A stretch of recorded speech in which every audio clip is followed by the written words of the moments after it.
You probably just made me say something. I don't know what that means.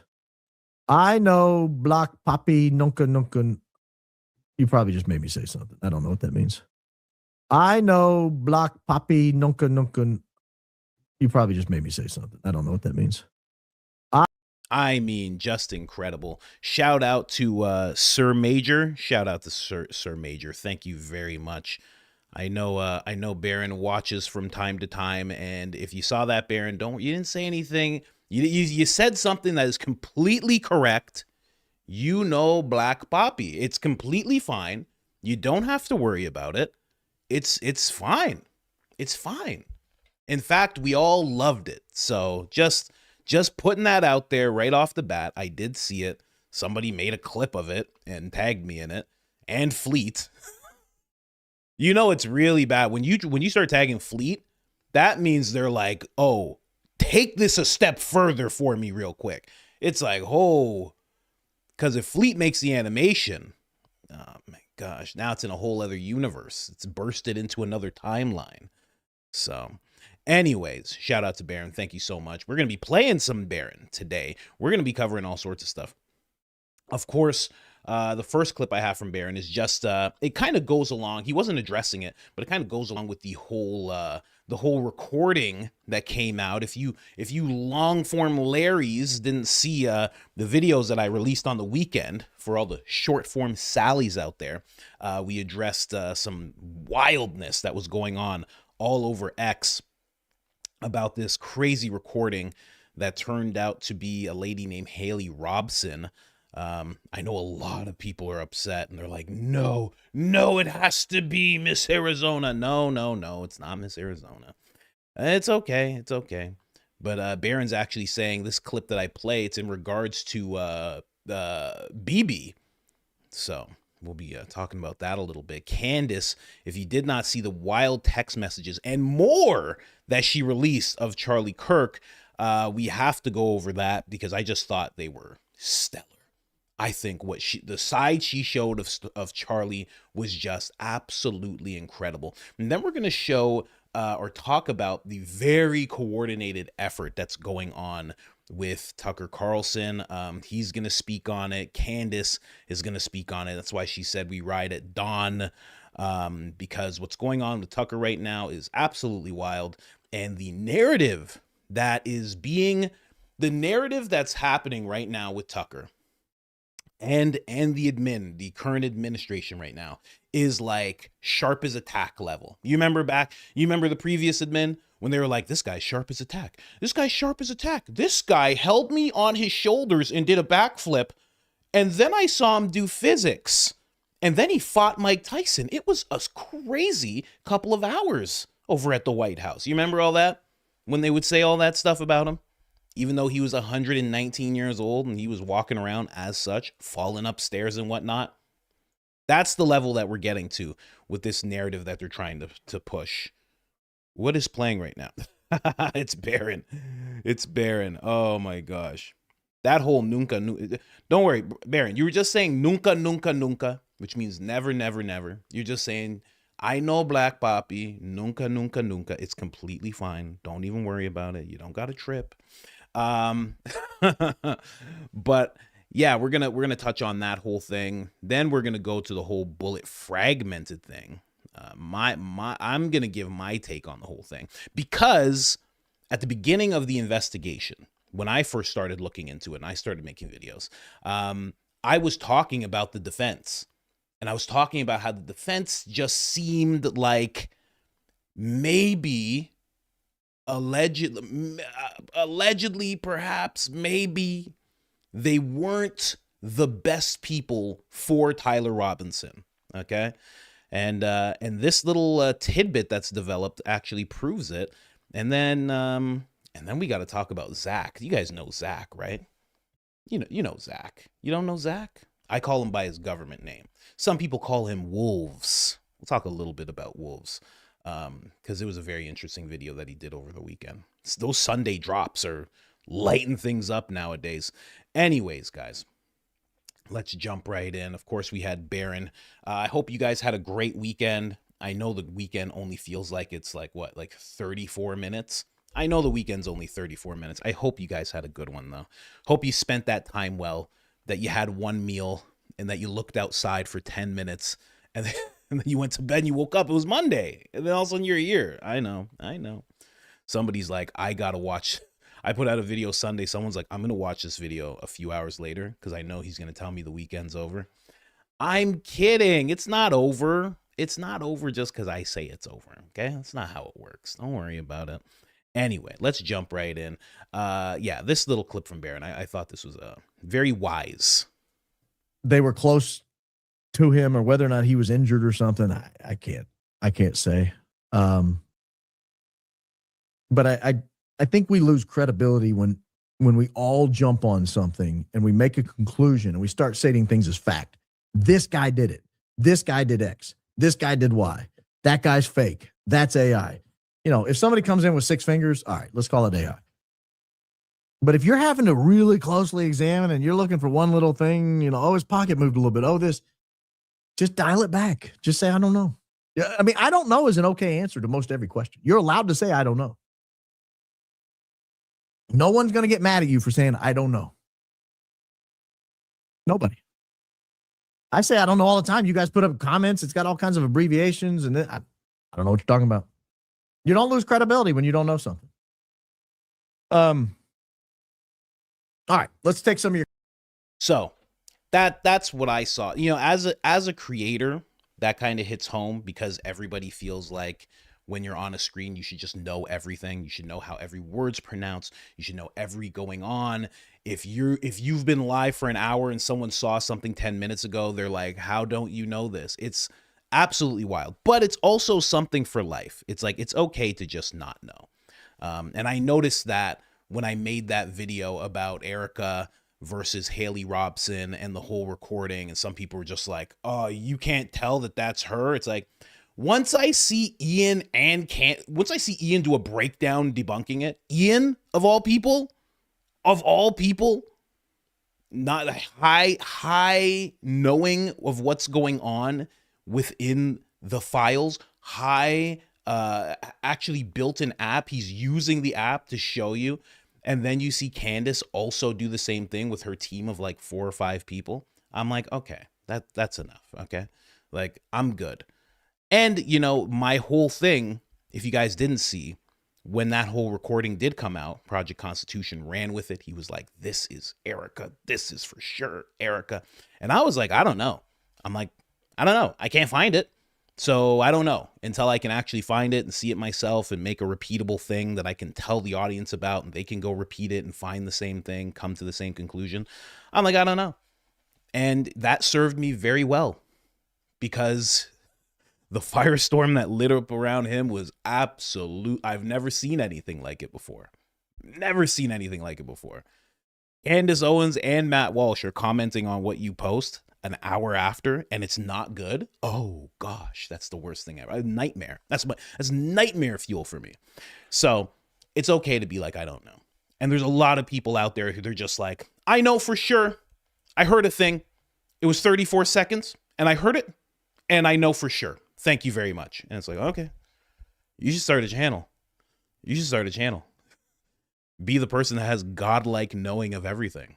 That'd be fantastic. I don't know. But yeah, I just wanted to play that really quick. You know, really wise words from Father Barron. You know, you don't lose credibility if you don't know something. It's okay not to know, but you know, still have your opinions. I mean, some people are just like, it's Erica. I know it. It's like, all right, go with it. Because there's people running around saying all sorts of things. So it's like, why can't you run around saying your thing too? I'm just saying for me, don't try and thrust that opinion upon me because I don't want you to be thrusting on me, okay? It's Monday morning. Relax. Don't thrust on me so early. You know what I mean? We haven't even cracked 11 a.m. yet, and there's people thrusting on me. Easy. I just showered. I don't need all that. Anyway, let's jump right in. I have to say, the first thing I said when I woke up today, I was like, or yesterday, sorry, I was like, who flipped on the only show attacks on Tucker switch on my feed? It was at least 200 different things about Tucker. It was wild how much they had to say about Tucker. It was crazy. People are like, he needs to go to jail. He needs to be locked up. He just coincidentally said all this stuff about Philadelphia. And then all of a sudden, something else happens. And all these people who love Philadelphia are like, hey, he needs to go to jail. I'm so surprised. Even though just 4 days ago, the exact same thing happened with Candace Owens when she said nobody should be going and enlisting in the military. They're like, okay, this is our chance. Lock her up. I mean, it's just ridiculous, you know. The narratives that are pumping out right now, people like this. I don't even know who this lady is. Could care less. Tucker got played. You know, they're saying he got played. Megyn is crashing out. Megyn Kelly is saying that Mark Levin has a micro penis. I mean, we'll talk about that later. Candace has lost all her marbles. Bannon disappeared. Fuentes is a Democrat. I mean, I love how this person just summed it up. Tucker got played. Like, Tucker got played. The agency is spying on him. Let me just actually translate this for you. The agency is spying on him for a second time, trying to make sure he gets in trouble for something he didn't do. Megyn Kelly's being threatened by people who are pro-Israel. Almost being threatened by people who are pro-Philadelphia, the same way Charlie Kirk was, the same way Candace Owens is. They're calling her a coward because she won't bend the knee and disavow Candace. Candace's friend got murdered on camera, and we're all still allowed to watch it for some odd reason. And Bannon disappeared because, you know, he's caught up in those those emails, you know what I mean? And Fuentes has always been a Democrat, like whatever. But it's like, really translated properly. Candace has just gone nuts. Candace just saw somebody die that she loved. This lady's lost all her marbles. Tucker's like, the agency is trying to get me arrested by the DOJ. They've been spying on me. They're like, check out this guy. He got played. The way that they're trying to sum things up is so crazy to me. So amazing. Megyn Kelly's crashing out over there. She's getting threats every day. In broad daylight. People aren't even hiding it.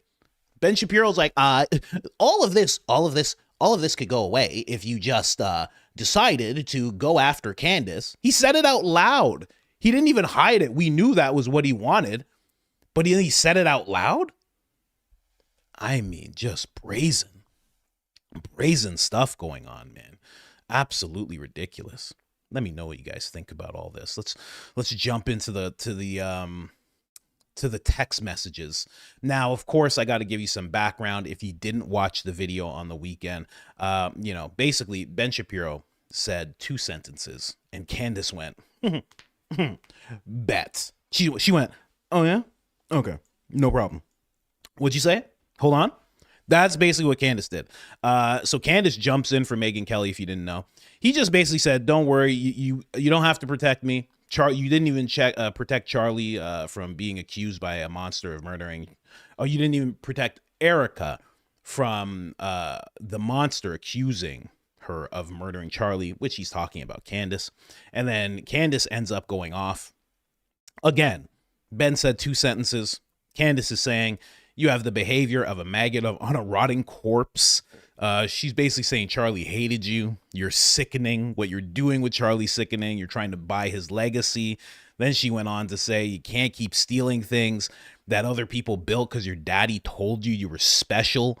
No one on either side of the Atlantic is buying the ish that you're selling. I mean, it was just wild. But I mean, she went further because then she started showing, and again, in further protection of Megyn Kelly. And maybe she's protecting Megyn Kelly like this because she's seeing that they're doing the same thing to Megyn that they were doing to Charlie, you know, because Megyn is not being as vocal as Candace would be or Tucker would be. And in a way that is keeping them safe.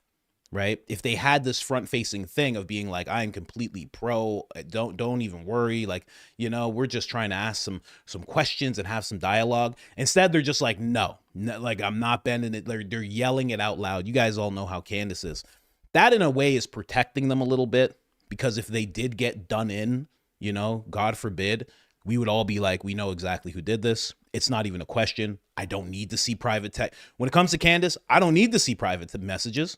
I don't need to see anything. I don't need to watch a timeline. I know exactly what happened if something happens to Candace right now. Same thing with Tucker, right? So Megyn's not doing what they're doing. So maybe Candace is jumping to her protection because she's like, this lady doesn't get it. She doesn't understand the philosophy of go max. So she's like trying to show Megyn like, hey, like, this is how we go max, actually. You should kind of get affiliated. She says it's not about Erica. It's about that place. I was similarly attacked by Ben while working for his company. Absent of any private discussion, he jumped on a table, called me names because I said genocide's always wrong. Charlie immediately had my back publicly and privately. And then she goes on. She says, everyone at Turning Point knows exactly how Charlie felt about Ben. And his lack of allegiance to anything but that place right there, specifically how horrifically he treats others over the subject. All of this is 100% true. Then she starts showing Charlie's text messages, okay? I'm just giving you like a little breakdown synopsis here. But this is Charlie Kirk. This is in 2023, right? There's more as well. I'm going to show you some more. So it's exactly, let me verify again, because I told you I'm getting old here. Okay. So I'm blue. So Candace is blue. Charlie is the other. So Charlie says exactly. She says, I can't wait to see you in person and tell you everything that's going on behind the scenes. I just cannot let what happened fly. I have taken the high road too many times on Ben's public emotions. It's stunning for me. He is 40 and he acts like this. Charlie says, I can't wait to hear it. He's losing a lot of support. She says, yeah, unbelievably bad for him. From a PR stance, I've expressed that I think he needs to take a week off. I think he's in some sort of psychosis, genuinely. I could agree with that. He has fewer and fewer allies. This is Charlie talking. He has fewer and fewer allies. I wish he got this worked up about America. Weird. Then Candace says, this place first thing is something that I cannot comprehend. These people going after Tom Massey was a major wake-up call for me. I cannot have a foreign interest group going after our congressman. And then I was unclear about what this was, because if you could see, it's like all Hebrew letters here. She's reposting something that someone else said. And then Charlie, just to give you a breakdown, Charlie says, it's not translating. What does this say? And then she just talks about how it's this guy from Philadelphia saying, hey, we need to flatten Gaza. So that's kind of wild. We keep on going. She releases another text message. I mean, Ben said 2 sentences. Just remember that. He said 2 sentences and didn't mention her by name, but she knew. She didn't knew, but she knew. You know what I mean? So she can't say, hey, he's talking about me, but I think we all knew that he was talking about her. She goes on to talk about Charlie Kirk did not support Ben Shapiro's treatment of other people over that place. He also did not support all of this right here. And when I saw Candace bring this up, I'm like, why are you putting this on Charlie? But oh no, Charlie talks about it in the text messages, ladies and gentlemen. I'm done with the silence and Turning Point on this issue. He was being morally blackmailed for over a year. And he had enough. Let's get to these wild text messages. I mean, just wild. So Charlie Kirk, once again, he said, stand for truth. The people are with you. Now, you got to think about that. People keep saying the narrative has always been that Charlie quietly, like, what did that guy Eric Bowling say when he was on Patrick Bet-David's podcast? The Propaganda Bet-David podcast, the PBD. What did he say? He said they quietly divorced. He quietly divorced her and he didn't speak to her. And that was the narrative. It was like, they're not friends. They didn't talk. This is 2023. Charlie said this. In the morning. I mean, that's a good friend. If you're messaging someone in the morning just to say that the people stand with you, that's support. You're supporting them. at that time. You know what I mean?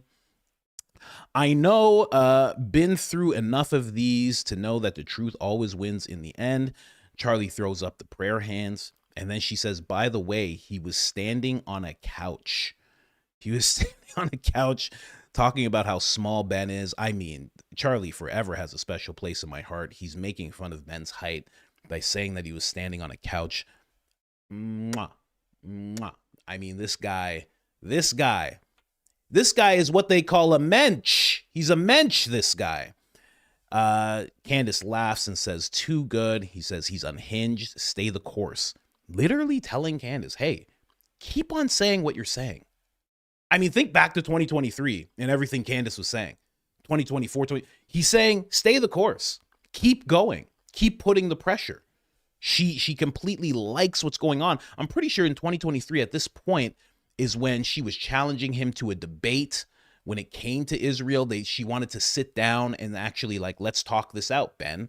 As she was leaving the company, Ben said he would do it. And then all of a sudden he just called his lawyers and made them put a gag order on her. I think it was like around that time. So we keep going into these messages.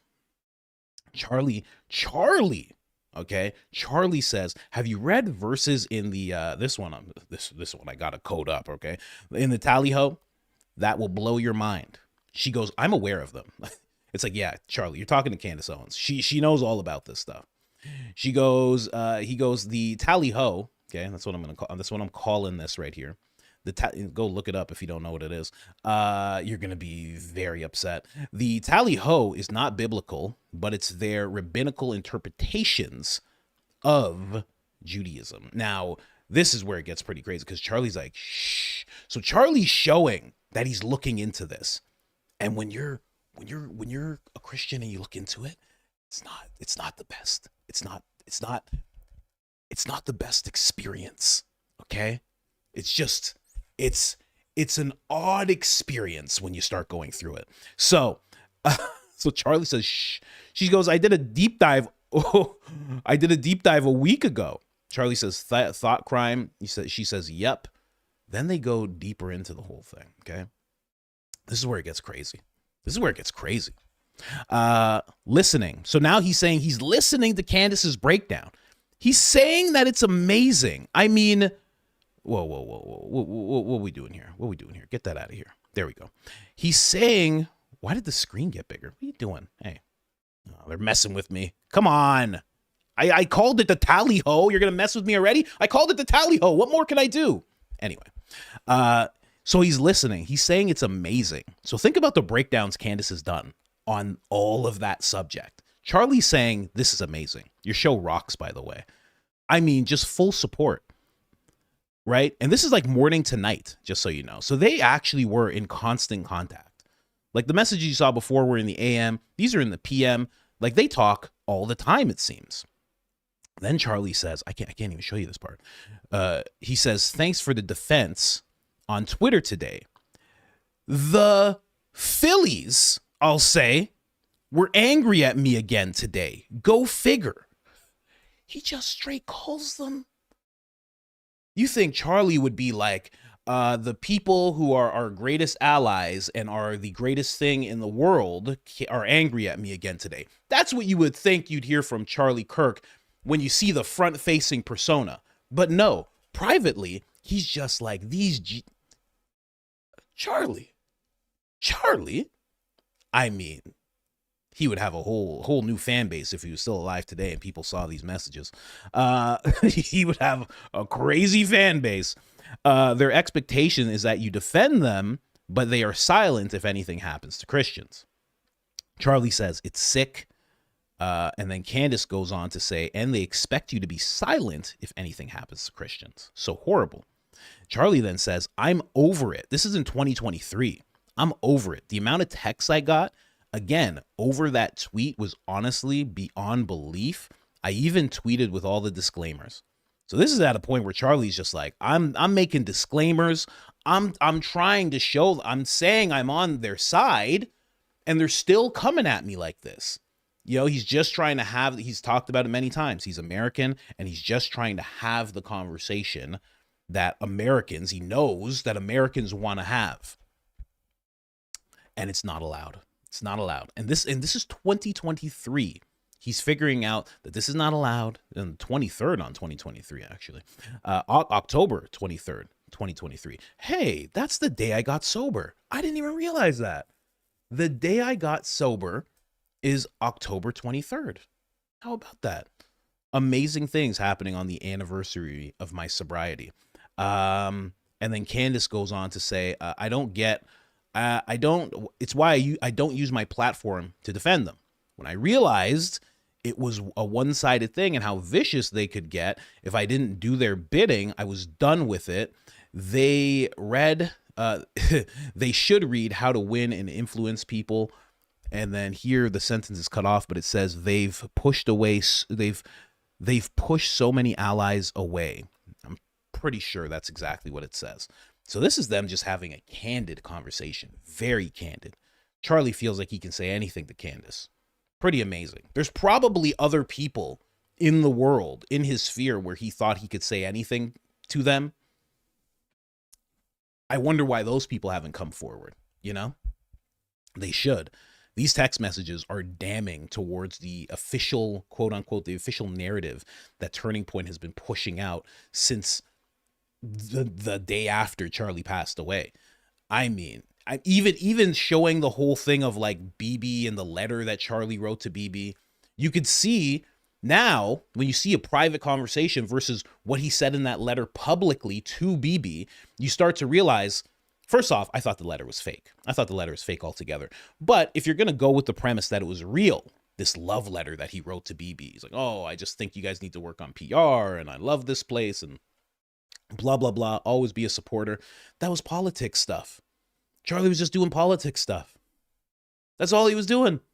He was like, I have to do this politically, but privately, he was basically talking like Candace Owens. What?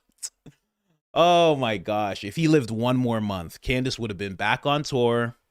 She would have been back on tour with him.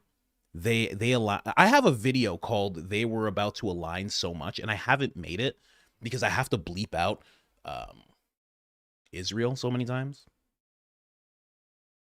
I'm sweating. Oh God. Oh God, I shouldn't have said that. Oh gosh. Oh my gosh. But I think I'm gonna release it and just not bleep it out. Because it's too much work to bleep it all out. I don't even want to send it to Lance and have Lance bleep it all out. I'm just gonna put it out. I think that's what I should do. Maybe I'll do that on Saturday. Maybe tonight. I don't know. If I can find it. But man, oh man. These messages rocked my world. Anybody who saw that video over the weekend, because I read it blind. This is my second time reading it, so I can break it down for you guys a little bit more. But when I read it blind, I was like, Charlie Fuentes? I'm like, Charlie, what? I was like, who is this guy? It made me like him a lot more, I gotta say. And then, just for good measure, Candace is just releasing these messages little bit by little bit. She just releases this one. What? She's like, forget context. You don't need context. You just need to see that he said it. And where she did it, she posted it on because Megyn McCain said, stop posting dead people's text messages, you absolute psychopaths. And Candace was just like, how about this for a text message? What's happening? Charlie was wild. You know, Charlie was like the political Bob Saget. You know, Bob Saget, how he was in Full House. Rest in peace to the man. He was in Full House, but if you went and saw Bob Saget on stage, you were like, what's Mr. Tanner doing? Because he would just go off. He would go off and say the most vile things. He didn't care. I'm not saying Charlie's being vile or anything like that, but it's just like a good comparison. Because then as soon as you saw him on TV, this front-facing thing, he was like the most cleanest guy possible, like cleaner than Jerry Seinfeld. And Jerry Seinfeld was known to be very, very clean with his comedy. It was wild. That's kind of how I am. I'm very clean here, and if I go on stage, it's like I'm basically Bernie Mac. Like I go on stage, I'm just like, "What's going on, y'all mother effers? How y'all mother effers doing out here? Don't mother effer with me right now." That's how I get. Yeah, my whole accent changes everything.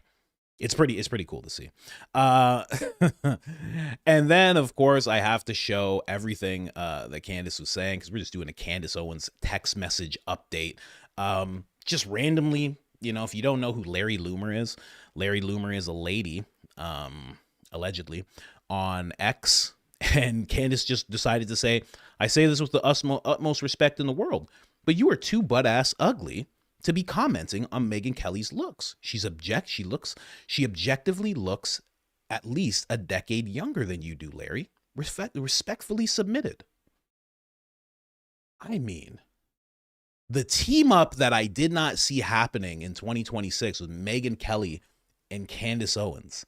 I mean, Candace is going to bat for her. She's going to bat, and it's making Megyn step it up. It's making Megyn step it up more and more. Fleet gave Mark Levin the nickname Micropenis Mark, but it's only because of, listen, it's Fleet's words, not mine. I didn't make that name up. Fleet made that name. I don't do alliterations like that, That was all Fleet, But Megyn Kelly brought it up. Megyn Kelly said he has one. I mean, the worst thing you can say to somebody. I mean, you ladies know that. You know how much that hurts us. And you'll still do that to us. Even if it's not true, it still hurts. It still aggravates. And you know it. You know it. That's why you do it. Touche. Check and mate, ladies. Every time. That's how you win. That is, you could call any black person the N-word and it's infuriating. It is the N-word for men. If you say that if you say that to any man, that is like hitting us with the N-word, okay? It's just uncalled for. You didn't have to say it. You knew you didn't have to say it, but you wanted to. It's that thing. You hit us all in the heart when you say that kind of thing. But that's Fleet. Fleet's vicious. Fleet's a nice lady when you're on the right side. Fleet's vicious otherwise. You guys know that? Fleet's vicious. Oh man. Anyway, I hope Fleet never starts a commentary channel. Fleet's commentary channel is gonna be crazy. Oh gosh, stay faceless, Fleet. Don't do that to everybody. It's gonna be wild. It's gonna be too wild. And then the last one, Candace, just right before I started this live, Candace decided to go at this lady. You guys remember this lady, Kimberly? I could care less how her name said. Kelsick. I don't care. Candace got sued by this lady. This lady lost the lawsuit, and she's hated Candace ever since because of it. And Candace, look, again, the lady said one sentence. She said, which is why I had to dismiss my case against your friend, Candace. I couldn't prove malice. Okay. Candace just went, no, Kimberly. What actually happened was you broke down crying during the deposition once my lawyer asked you a direct question about a drug dealer. You didn't expect us to have the drug dealer's number and name after we asked you about that stuff and your usage of it. But we had both because my source was another stripper. I mean, Candace will go to the depths. Then you cried and apologized to my face and moved to dismiss mid-deposition. And in case you woke up wanting to try me this morning, you should know there's a remaining transcript and video of a sidebar your lawyer subsequently requested trying to get that drug dealer question altogether dismissed with the judge, and it's in my possession. Have a blessed day. I mean, sleeps with her hair pulled back. I would think you'd want to sleep with your hair down. I don't have hair. I would feel like it's more comfortable. But Candace is like, no, that's fine. I'll go to bed just like this, and I'll wake up just like this, completely fine. I mean, this was 7:30 in the morning. Candace sent this out. I mean, wow. It's from a message that was 2 days ago. I mean, Candace is looking for all the smoke. Candace wants a cigar. She wants a Cohiba level amount of smoke lately. It's wonderful to see. Absolutely wonderful. Anyway, there's 6,000 people in the chat. I know Black Poppy. This is how you do it, Baron. I know Black Poppy. Nunca, nunca, nunca, nunca, nunca, nunca, nunca. Ay! That's how you do it, Baron, just in case you're wondering. I want you to do it. If you're watching Baron, you need to do it on your show, and you need to put some zest on it when you do it, okay? Trust me. We all love it. You won't get in trouble. You won't get in trouble because you're no black poppy. It's fine. It's fine. Completely fine. Anyways, guys. Wild. And that's the clip, Lance. Believe you me. That's the clip. I guess we're going to move on here.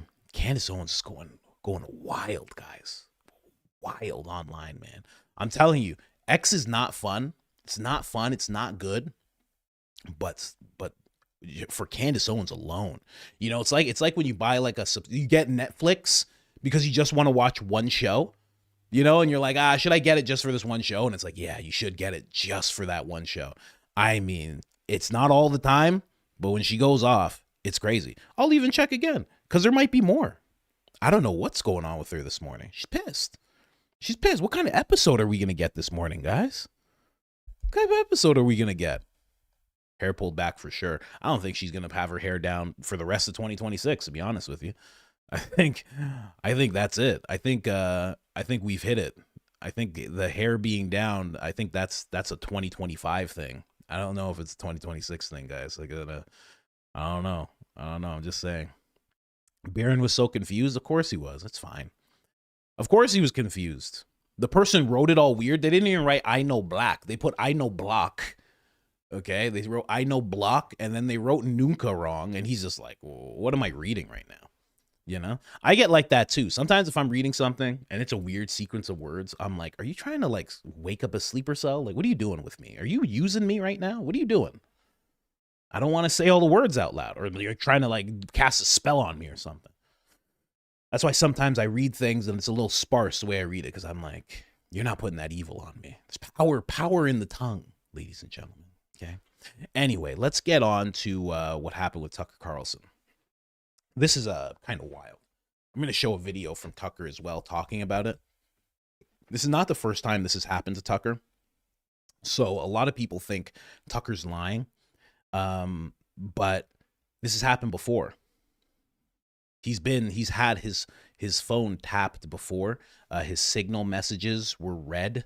And it cost $750,000 to decrypt his messages, and they spent that money to do that. And it seems like they've done it again because the people that he was talking to, again, I think it was via text. So they do this to Tucker quite a bit. I'm not fully surprised that they would do this to Tucker, and I don't think Tucker moves around like, oh, that would never happen again. Oh, the NSA did that to me one time, but then never again. Like, I don't think that's how it works with Tucker. I think he has more of a brain than that, especially since his dad's been around the agency for so long. I think he knows how it works way better than most people, especially the nitty gritty that we don't get to see, because his dad did work adjacent of it for his whole career. Like, I don't know. Anyway, let's get into it. So this was like the big headline that was coming out. The video posted May 15th by Bricksuit imagines Tucker Carlson unwittingly tipping off Iran before U.S. strikes that killed the Ayatollah on February 28th, 2026, amid Operation Epic Fury, targeting nuclear sites and more. It ties into real events, Tucker's pre-war Oval Office meetings with Trump, his claims that the agency is spying on text messages with Iranian sources, and accusations he's an unregistered foreign agent, no charges filed, reactions split sharply, some hailing Trump as a strategic genius, feeding Tucker disinformation. I mean, the most ridiculous thing I've ever heard in my life. I get it. Believe me. I was one of the first person to say that Trump is a genius, that the Prez is a genius. But I think these people are making up a narrative to save face for the admin, because that goes on quite a bit in 2026. Now, of course, the first person I saw talk about this was Candace. She said, if they come for Tucker, we ride at dawn. Nothing, really nothing else to say here. We're not doing Gulags 2.0 with these Descendants. Oh, Candace, hilarious. So let's play the video so you can see exactly what she's talking about. And when she says come for Tucker, she means like arrest him, because that's currently what's on the table. So listen to this. So the other day I found out that the CIA is preparing some kind of criminal referral against me, a crime report to the Department of Justice on the basis of a supposed crime I committed. What's that crime? Well, talking to people in Iran before the war. They read my texts. So the crime under consideration apparently would be the Foreign Agent Act or something like that, acting as an agent of a foreign power. And I don't expect this to go anywhere. I'm not too worried about an actual criminal case against me for a bunch of reasons. One, I'm not an agent of a foreign power. Unlike a lot of people commenting on U.S. politics and global affairs, I have only one loyalty, and that's the United States, and have never acted against it. Its interests are the only interests I care about because I'm from here and I have a lot of kids. So that's not a concern. I've also never taken money from anybody. Don't need it, don't want it, and that's provable.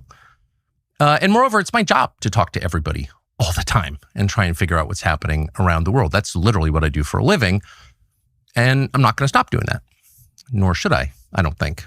I'm also an American. I can talk to anybody. I have no secrets to divulge.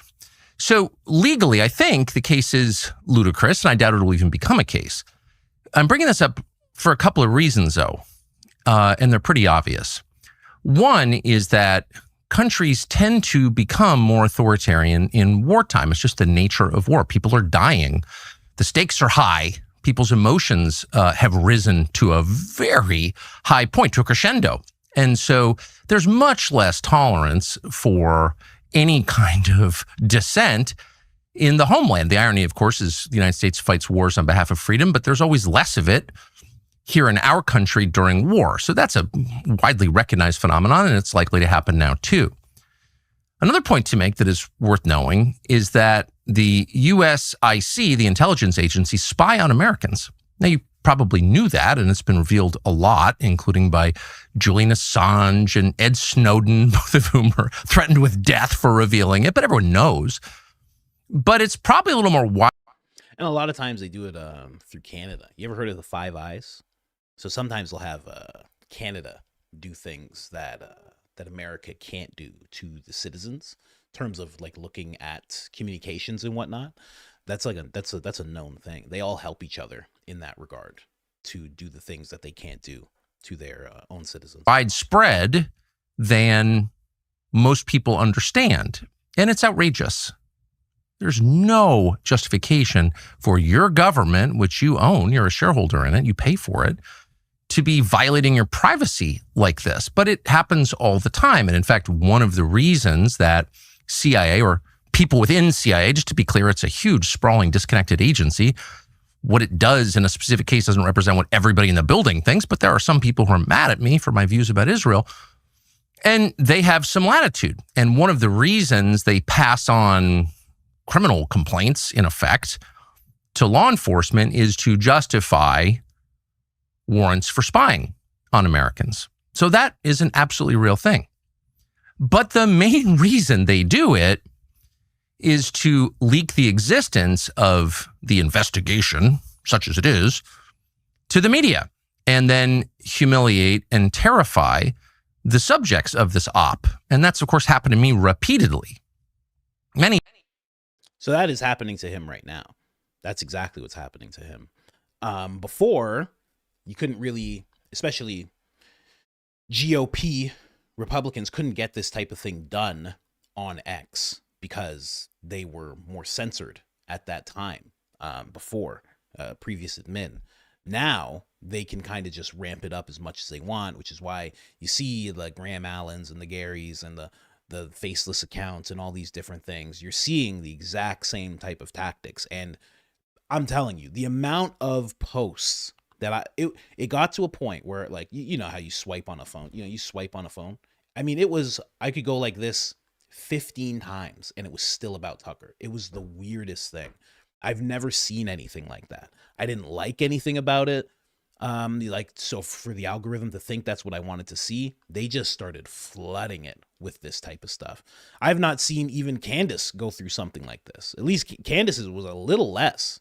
This has been nuts. Many times, including in famously 2021 when I was still at Fox News and trying to set up an interview with Vladimir Putin, and the NSA, I heard from someone there, had grabbed my text messages with an American citizen and had leaked them to news outlets. Those texts were basically my attempts to set up an interview with the foreign head of state, and they leaked them to the New York Times in order to stop the interview, which they successfully did, by the way. And they admitted that they were spying on me. This is not a fantasy. It actually happened.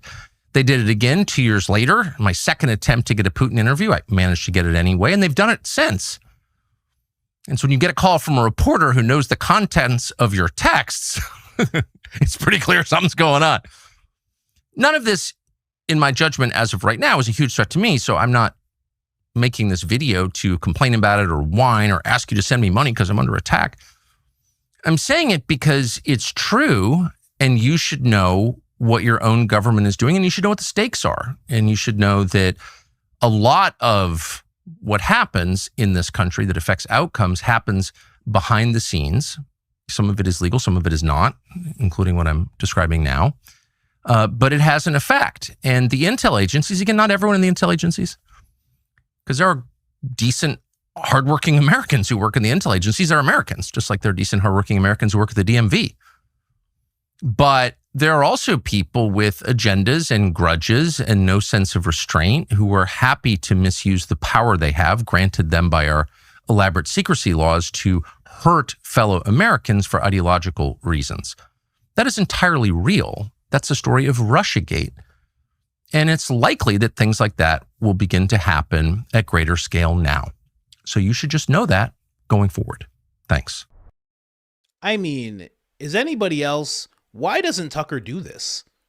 You remember when he used to do, like, when he was on Fox, he would just do this. He would sit there. It was like Barron's opening statements. He would just go for like 15 minutes, sometimes longer. Why doesn't he do this anymore?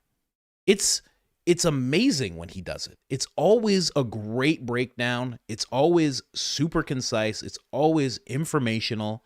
I like the interviews too. Don't get me wrong. But when he sits down and he just says, okay, I have something to tell everybody, it's usually epic. So I don't understand why he stopped doing it. That was like, I don't know. I don't know about you. That's how I got introduced to Tucker. Unless you're very old, then you got introduced to Tucker during Crossfire when he was wearing a bow tie. Hey, listen, it's not my fault. That's an old show, okay? If you were an adult during that time, I mean, come on. All the barons out there, you know. You're in your 60s now. It's fine. I'm kidding. But Tucker made sure to put all this out here so everybody understood what was going on. And this is what you do. You don't just allow the op to start happening to you and you sit there silently. You have to give your side. You have to give a breakdown of what's actually going on. Now, the narrative that's been painted around this is so wild to me. So all of these people, all of these super right-leaning talking heads, all start doing the same thing at the same time. I mean, Rachel Maddow would be proud. Rachel Maddow, Joe Scarborough, and Anderson Cooper and Don Lemon would be so proud of these guys nowadays, man. The way they do this whole thing. So this guy says the story gets even juicier. The word is Tucker is invited to the White House. President tells him not to worry. We're bluffing. We have no intentions of bombing Iran again. It's all a bluff to bring Iran to the table. Tucker runs back to the mullahs and tells them our plan. The agency is listening to Tucker's call. It's not calls, it's text messages. Got him dead to rights for espionage. But the best part of the story, Tucker emboldens the mullahs. And they have no fear because they know that the president is just bluffing. They got it straight from Tucker, who was at the Oval Office with the president. Let me just make sure you guys can see all this. At the with the president. Hey, get back on there. There we go. Then Trump actually hits them, kills them all. The plan works perfectly. Tucker was used like a fool by Trump. The outed traitor if all true, this is one of the greatest, one of the great military plans of all time. Tucker gave the enemy bad information. They got killed. Tucker should spend decades in prison. This is the narrative. This is the narrative that's being pushed right now. Again, I don't know if it has to be said. This is not true. For aiding the enemy. Irony. He hates, oh gosh. He hates them so much. He has become a modern day Julius Caesar. What is this? Ethel Rosenberg. That's weird.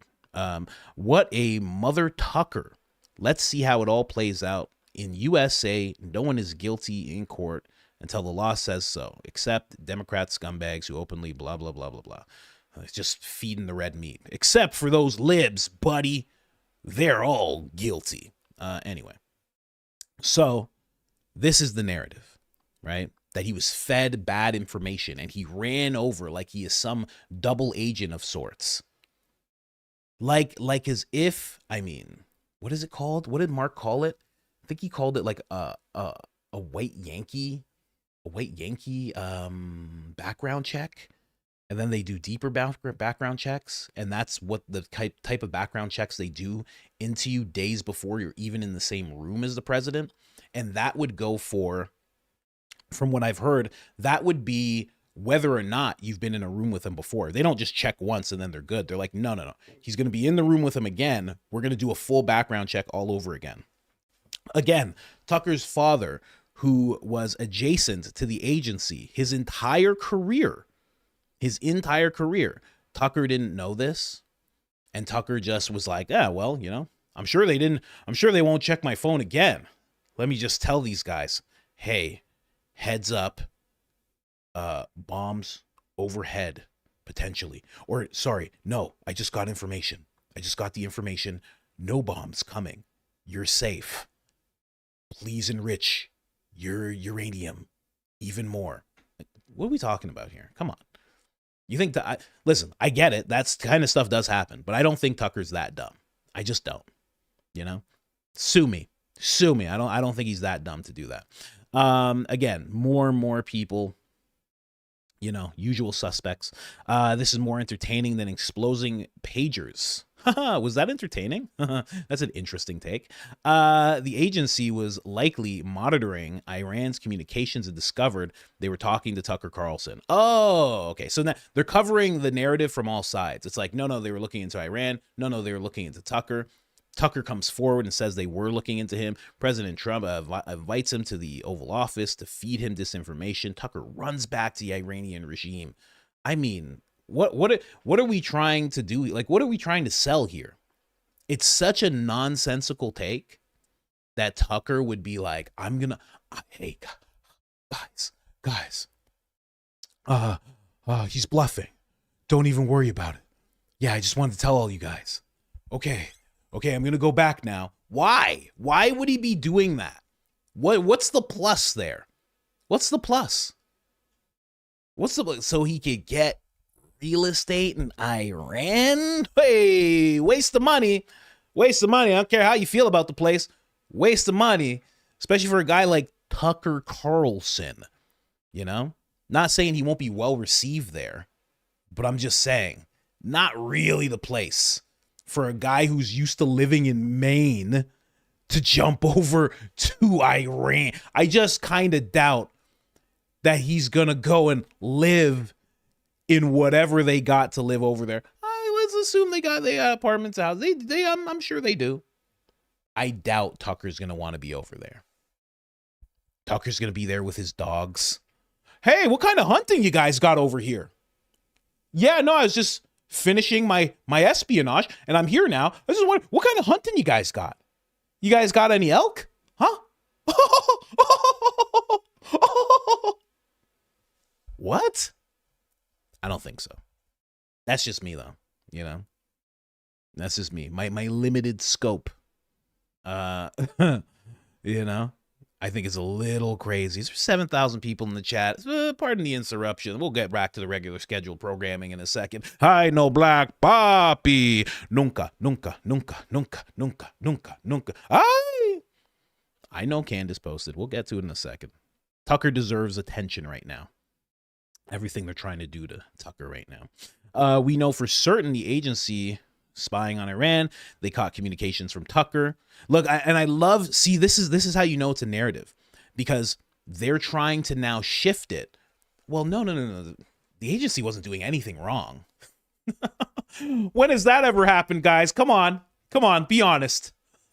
Everything's on the up and up there. Okay. They had nothing to do with Thomas Matthew Crooks. Everybody knows that. Mortal Kombat Ultra is not a real thing. It never happened. Anyway, what? So now they're trying to shift it. They weren't doing anything wrong. They were doing the right thing because they're nothing but noble and honest and just. Okay? And then they discovered, they went, guys, oh my goodness gracious. What is it, Agent Johnson? Oh, golly gee gosh. Oh man, Agent Johnson, you shouldn't curse. I know. Come on, sit next to me, Bradley. Am I seeing what I think I'm seeing? Oh, is that Tuck? Oh my goodness. For Pete's sake. Calm down, Bradley. Oh man, what do we do, Agent Johnson? Is that what you're trying to tell me? Then they run off to the Brady Bunch. They sit down, have breakfast together. Oh, I hate to break this to you guys, but I think something's going on with Tucker. Let's not jump to any conclusions now. That's Tucker Carlson you're talking about. Let's make sure we have everything vetted first. I don't even feel right looking at his exchanges because he's an American citizen. And we never do anything like that. I know. We never do anything like that. Call Canada. They'll do it for us. Hello, Cesis? Yeah, bud. What's going on there, bud? You okay there, bud? I hate to call you and ask you for this, Mr. Cesis. Can you please look into Tucker Carlson? Oh, sure there, bud. Tucker Carlson. I gotta look into him right now. What, you want me to do text messages? Yes, Mr. Cesis, please. I know you feel bad because it's an American citizen, but I can do it. Don't even worry about it there, bud. We'll figure out what's going on. I'm a boot to right now. I'm a boot to call him. Oh, not call him. You want me to just look into his messages? Oh, I'm a boot to do that right now. Yeah. That's how it works in Intel.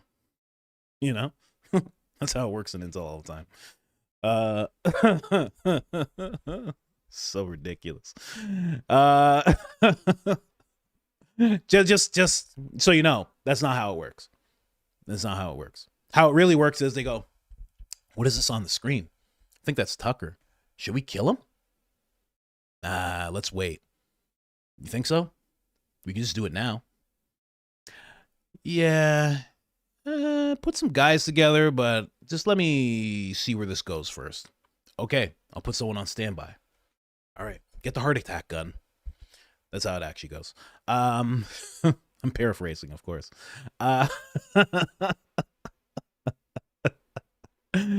Oh man, I'm feeling loosey-goosey today on this Monday morning. I had my 6 ounces of coffee.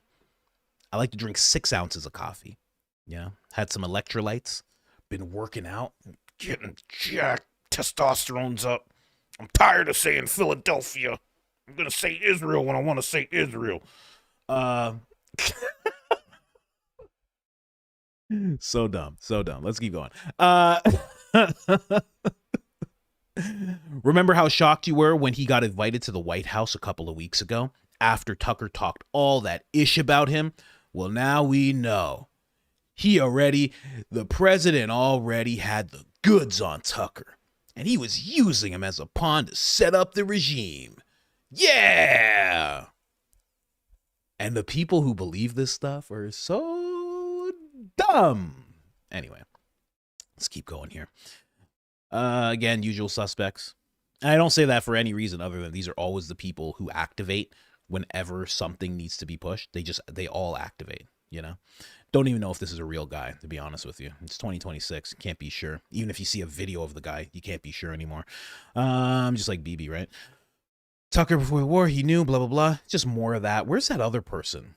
Oh, micro penis here. It says Tucker Carlson confession, blah, blah, blah. This is after he saw the video. I'm not reading all this. You know, I've never even watched a Mark Levin video, let alone read a paragraph from the guy. You're out of your mind. I'm not doing that. Cenk is even coming to Tucker's defense. He says if Tucker is actually arrested, the government will have crossed the Rubicon.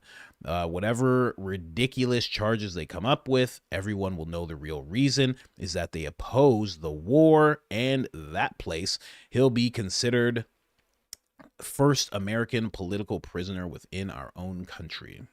There you go. Nobody's buying it. Nobody's buying what's going on here. Oh yeah, this person, Candace Owens like tore this guy apart. This guy got so mad. He's like, I'm going to sue you, Candace.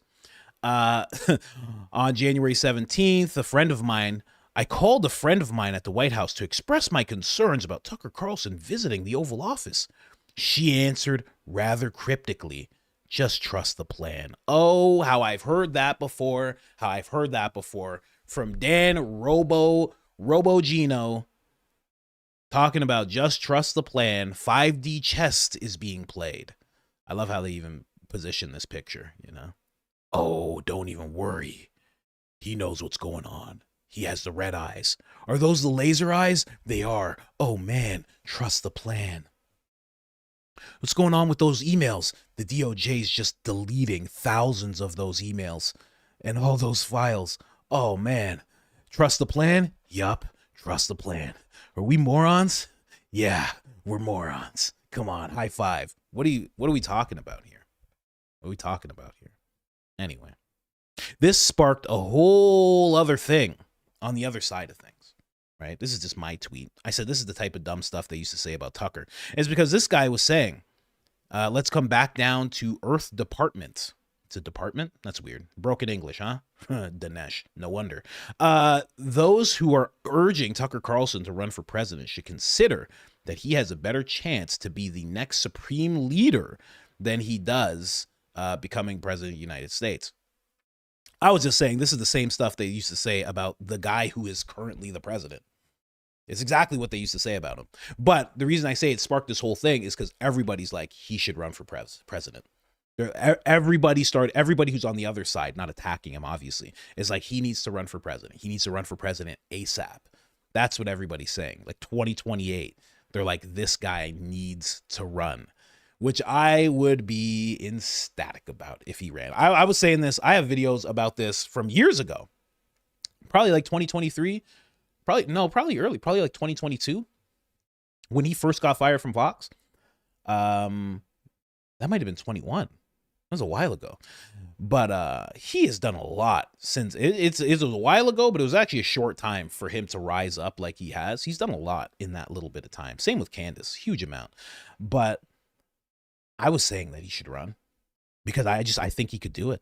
I think he could do it. You know, there's one speech that I saw that made me think, oh, this guy would be a pretty good leader. And he was talking about Gavin, and he was just talking about how if you're a really dumb person, he's like, if you're not smart in all of the things that people think you have to be smart about to like run the country, but you love the people that you're representing, you love the public, you absolutely love them.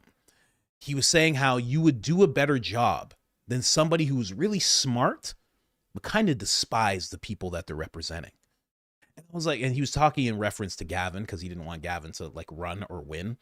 And I found that to be such a light bulb type of thing because it's like, yeah, it's true. You don't need to be super smart. If you love everybody, you're going to figure out what the loving thing to do is. And by which I mean like the right thing to do by the people is. You may not know everything, but you're like, okay, is this going to put them in a worse place, the people I love, or a better place? Okay, a worse place, then I don't want to do that thing. A better place, let's try and do that thing as best as we can.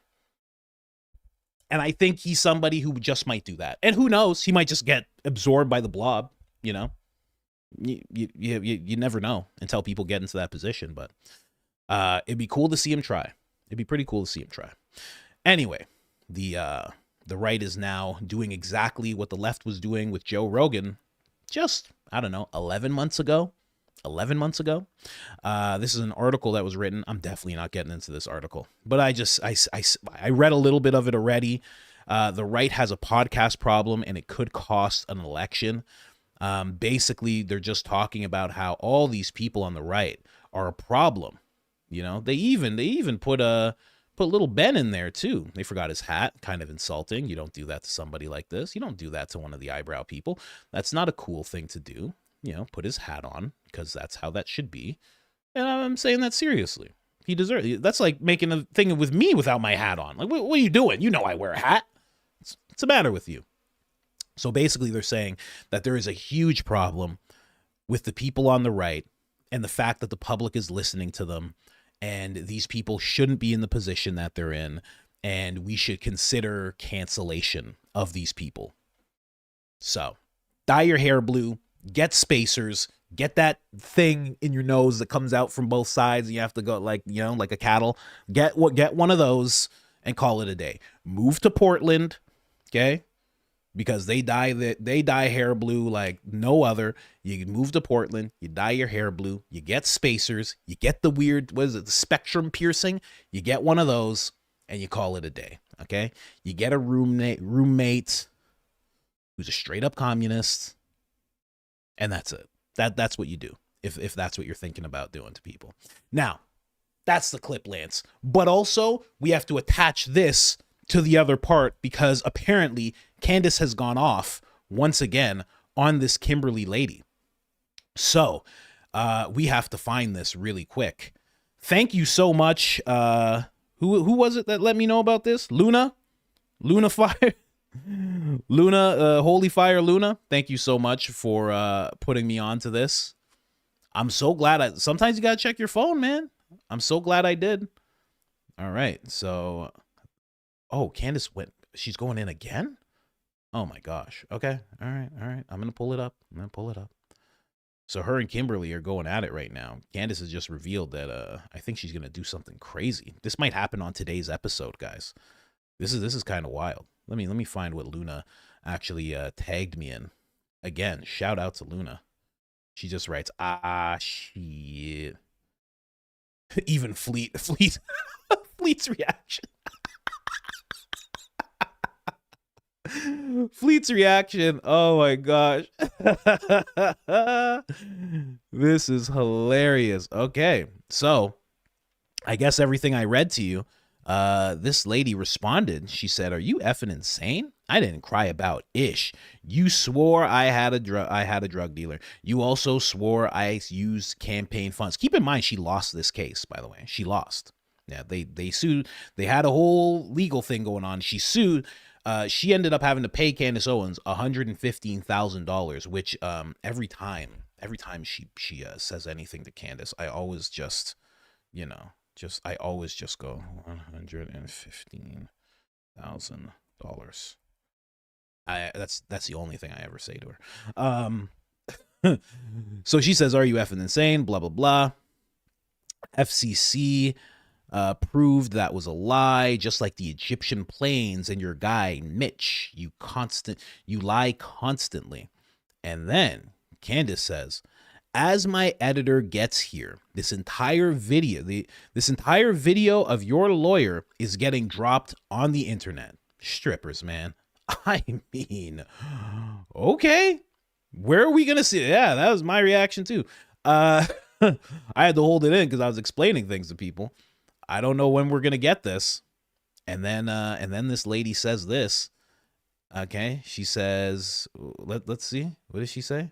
She said, "I'm not Erica. I don't fight on social media." That's what she said. "I'm not Erica, and I don't fight on social media." And then Candace said all this back. I mean, the queen of just someone says one sentence and she's like, "Oh, are we going to war?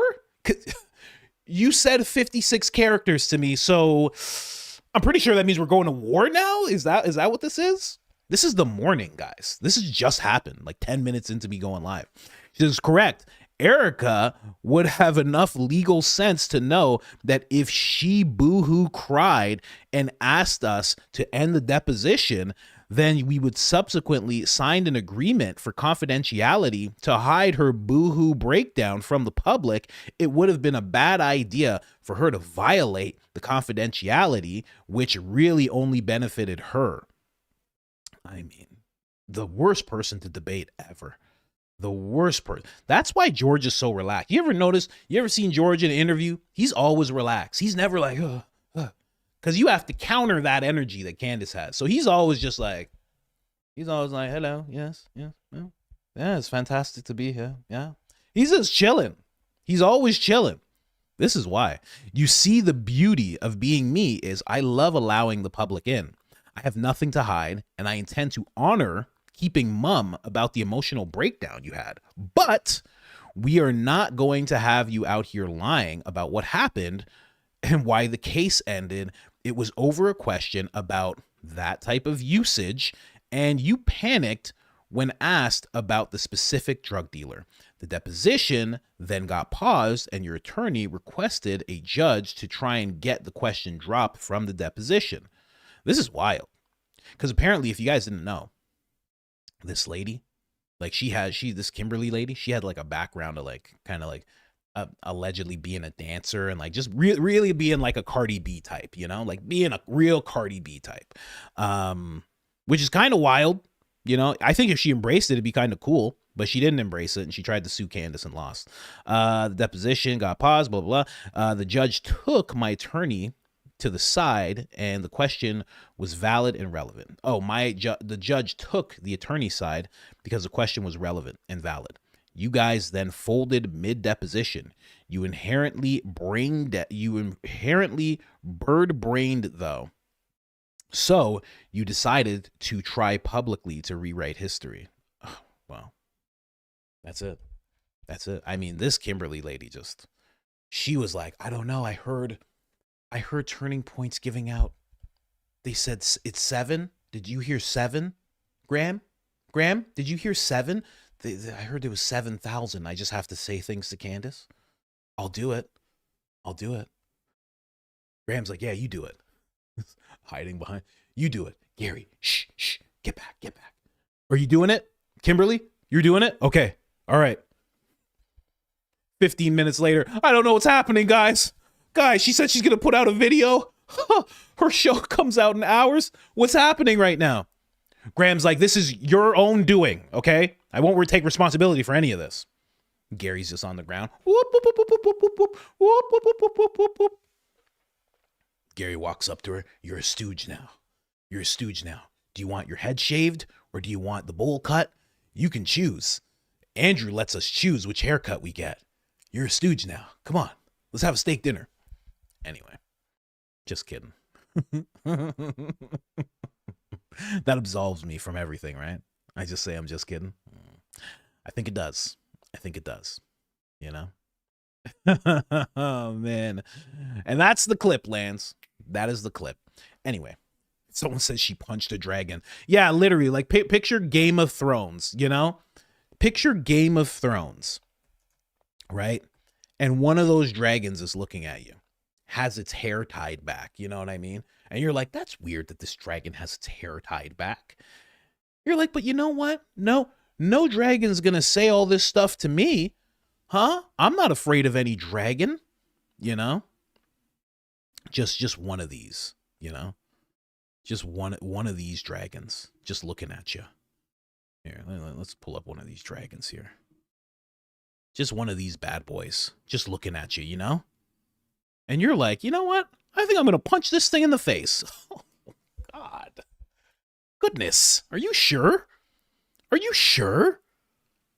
don't know if that's the move, man. Not me. Never me. I'm never getting into a dispute with her. I would tweet out one thing. I would tweet out, yes, ma'am, period. And that'd be it. That'd be the end of our discussion. I'm not doing it. I don't care what people think it looks like. I'm not doing it. Yes, ma'am, period. That's how I'm handling it. If God forbid it ever happens with me, and I'm a great debater. I'm absolutely amazing. I don't like debating, but you can ask my wife. You can ask, she'll verify. I'm great at it. But no, sir, am I doing it with Candace? Nope. Not for $7,000 times 10. Not for 7,000 times 7,000 times 7,000. Nope, not doing it. Not doing it. It's too much. It's too much stress. Gonna go to the doctor the next day. He's gonna be like, you have high blood pressure now. You realize that? We gotta put you on pressure medication now. What happened to you? Oh, my whole beard is gray. I had a debate with Candace Owens. We had a disagreement about something. Doctor's like, I have to put you into the hospital. Gonna call an ambulance for you.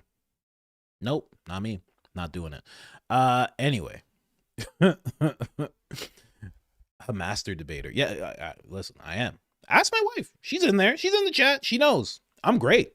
I'm great at it. Go toe to toe with people. When I was taking supply chain management, because I'm a nerd, so that's what I took when I was in college. So when I was taking supply chain management, you had to debate people about how to do supply chain things and how you would rework Toyota and rework Coca-Cola and like all different things like that.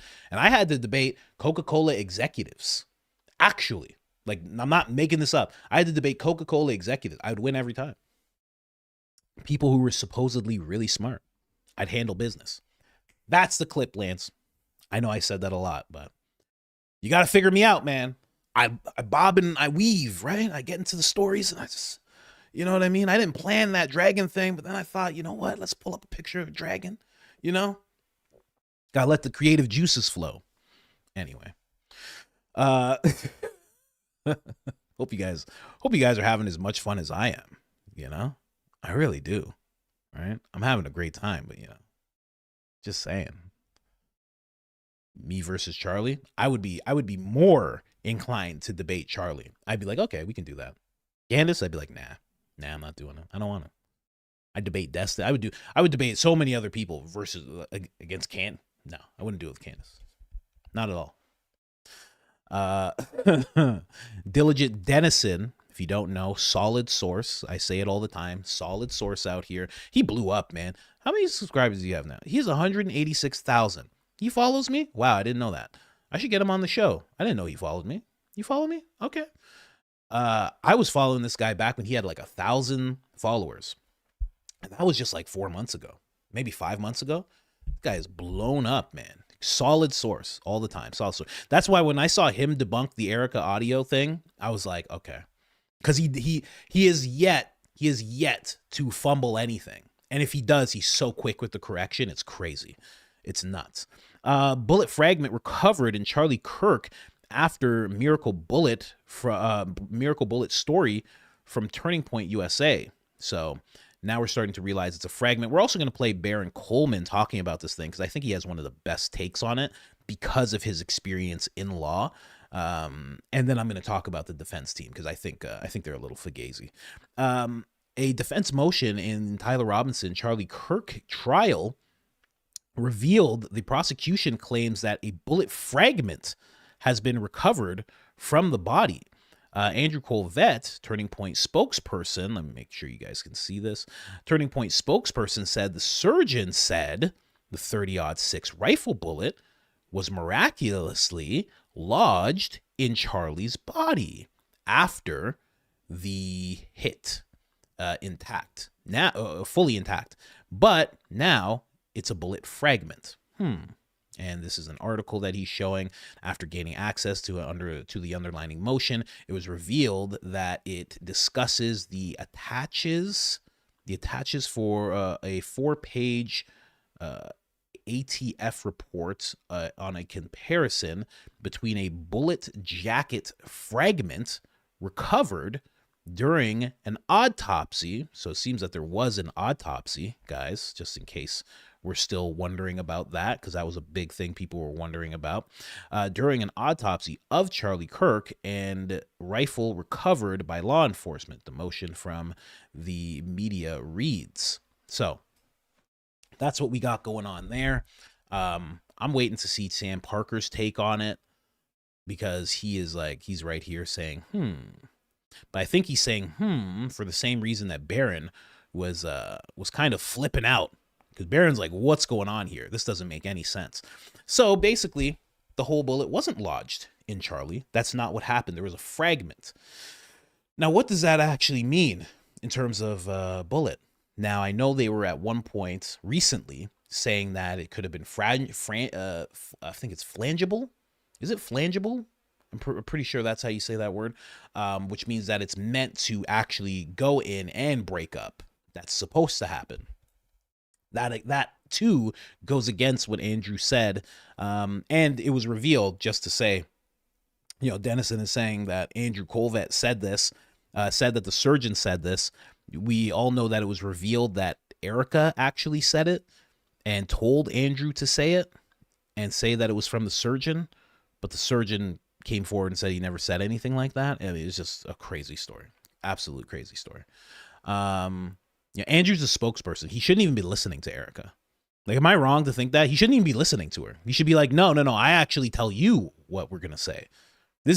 Hold on, lady, I'm actually supposed to tell you what we're supposed to say. And she's like, I don't understand, but you work for me, right?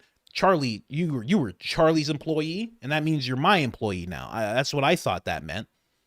He's like, it does, but I'm supposed to tell you what we're supposed to say as a company so we could look the best. She's like, Charlie being the Man of Steel is such a cool thing. Are you kidding me right now? You're telling me that's not cool? We're basically saying he's like Superman. You don't want to say Charlie's like Superman? Are you serious right now, Andrew? He's like, it just seems really dumb to say. Or maybe he didn't. Maybe he was like, all right, let's go. Do whatever you want. Let's keep going here. We got Baron on the screen right now. Look at Baron.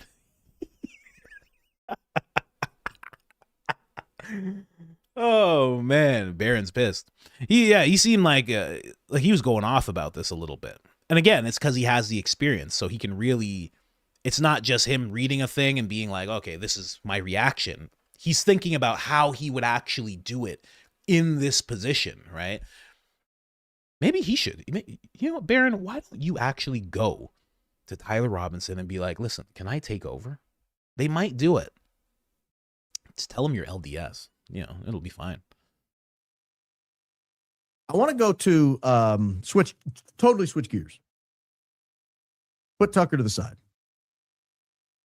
I want to go to a motion that was recently unsealed in the Tyler Robinson case. And I want to raise a couple of issues that I see in the motion. The first issue is that this motion should have never been sealed in the first place. I think the judge is allowing things, and I just pulled the case file today. The judge has so many filings under seal. It's not proper. It can't be proper. This is inappropriate. It should not be happening. The judge needs to get control over this case. He's letting the lawyers walk all over him.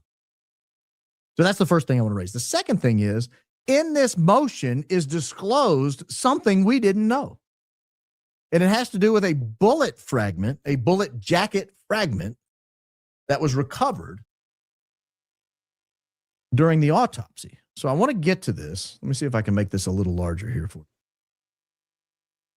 So this is a motion filed by the news media.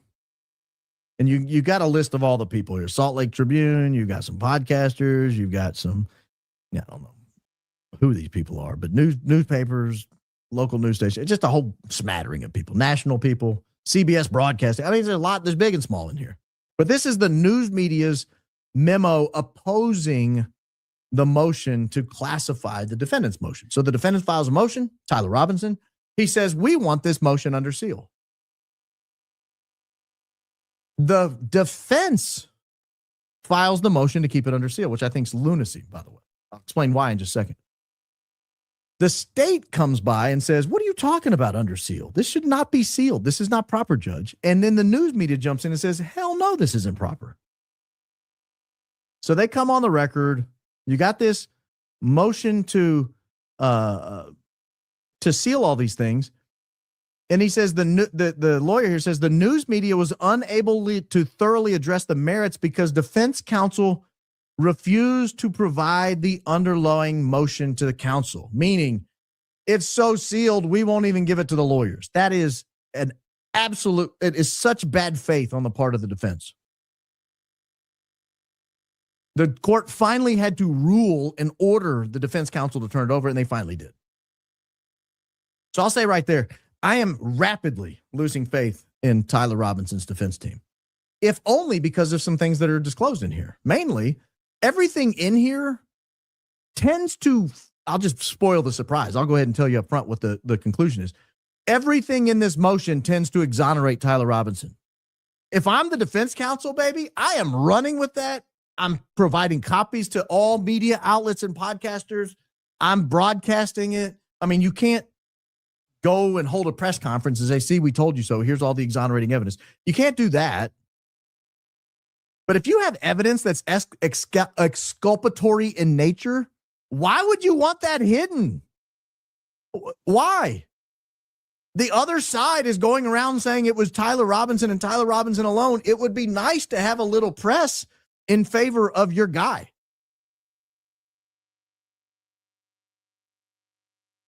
That's a good point. Why aren't they doing that? Why haven't they? Why?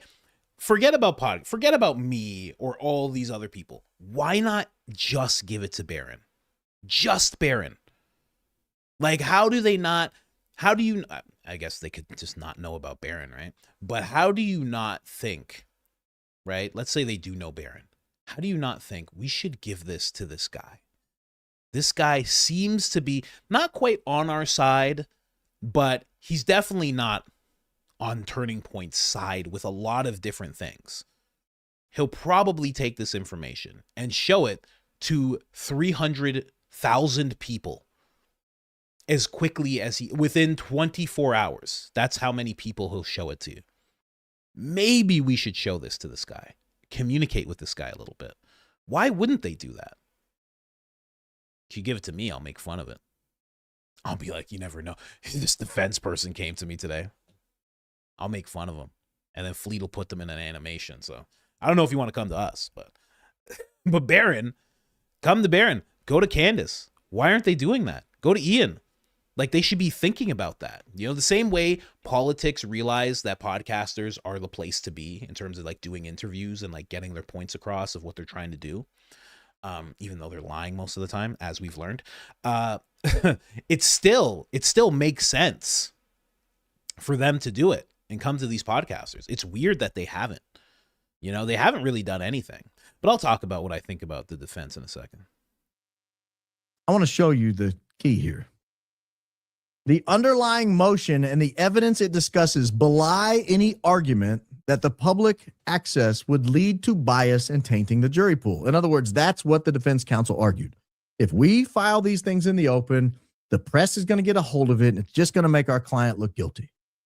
Well, one, that's not a reason to seal something. This is not North Korea. We don't try people in secret. If you have a better reason, bring it. But hey, it makes my guy look bad is not one of them. All criminal charges make your guy look bad. But here the media is saying that's not even going to hold up. The underlying motion attaches a 4-page ATF report. This is a federal government report, a 4-page ATF report on a comparison between a bullet jacket fragment recovered during an autopsy of Charlie Kirk and a rifle recovered by law enforcement. So this is multiple things that need to be discussed. One is this is 100% bulletproof, use that on purpose, bulletproof confirmation that an autopsy exists. We long suspected it, but we've not had any legal evidence that it exists. No admissible evidence that exists.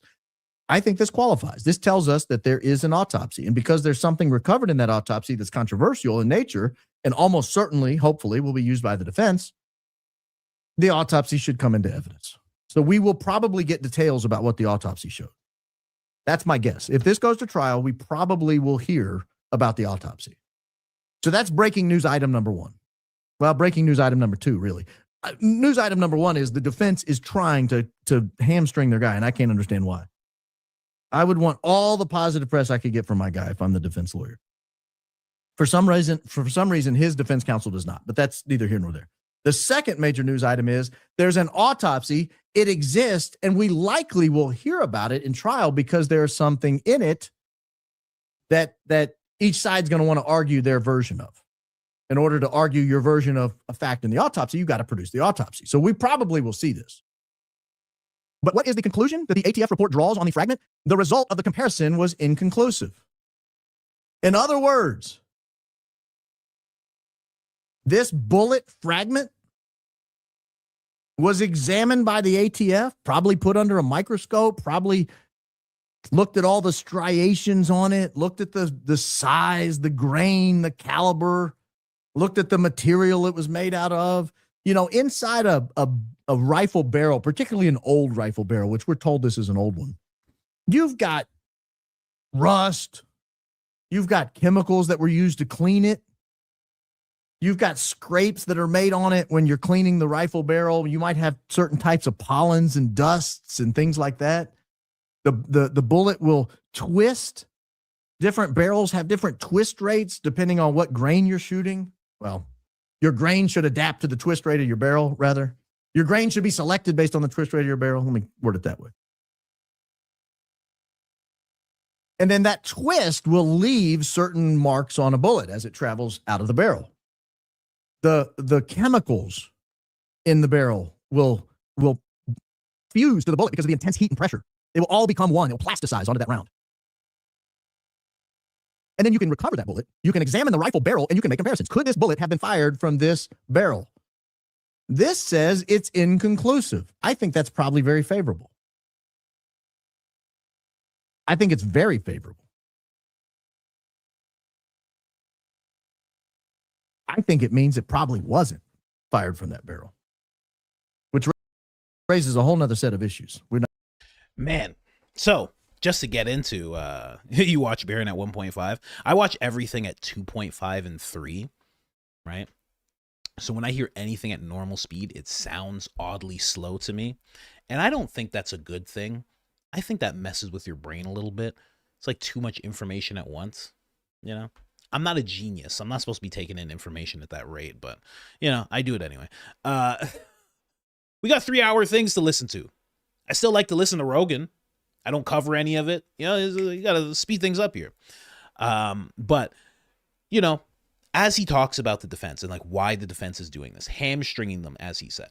Well, I mean, when I first started looking into the defense, when they first let everybody know that he was going to have this, I believe her name's Nesser or Nesty, the lead on the Tyler Robinson defense team. You know, she was described as a public defender. And I remember being like, oh, that's crazy, because Elizabeth Lane, the investigative journalist, she was like, I tried to get Tyler a really good lawyer. She reached out to a really good lawyer from New York, and she was like, could you do it? And he was like, I'll do it pro bono. He's like, yeah, come on, let's go.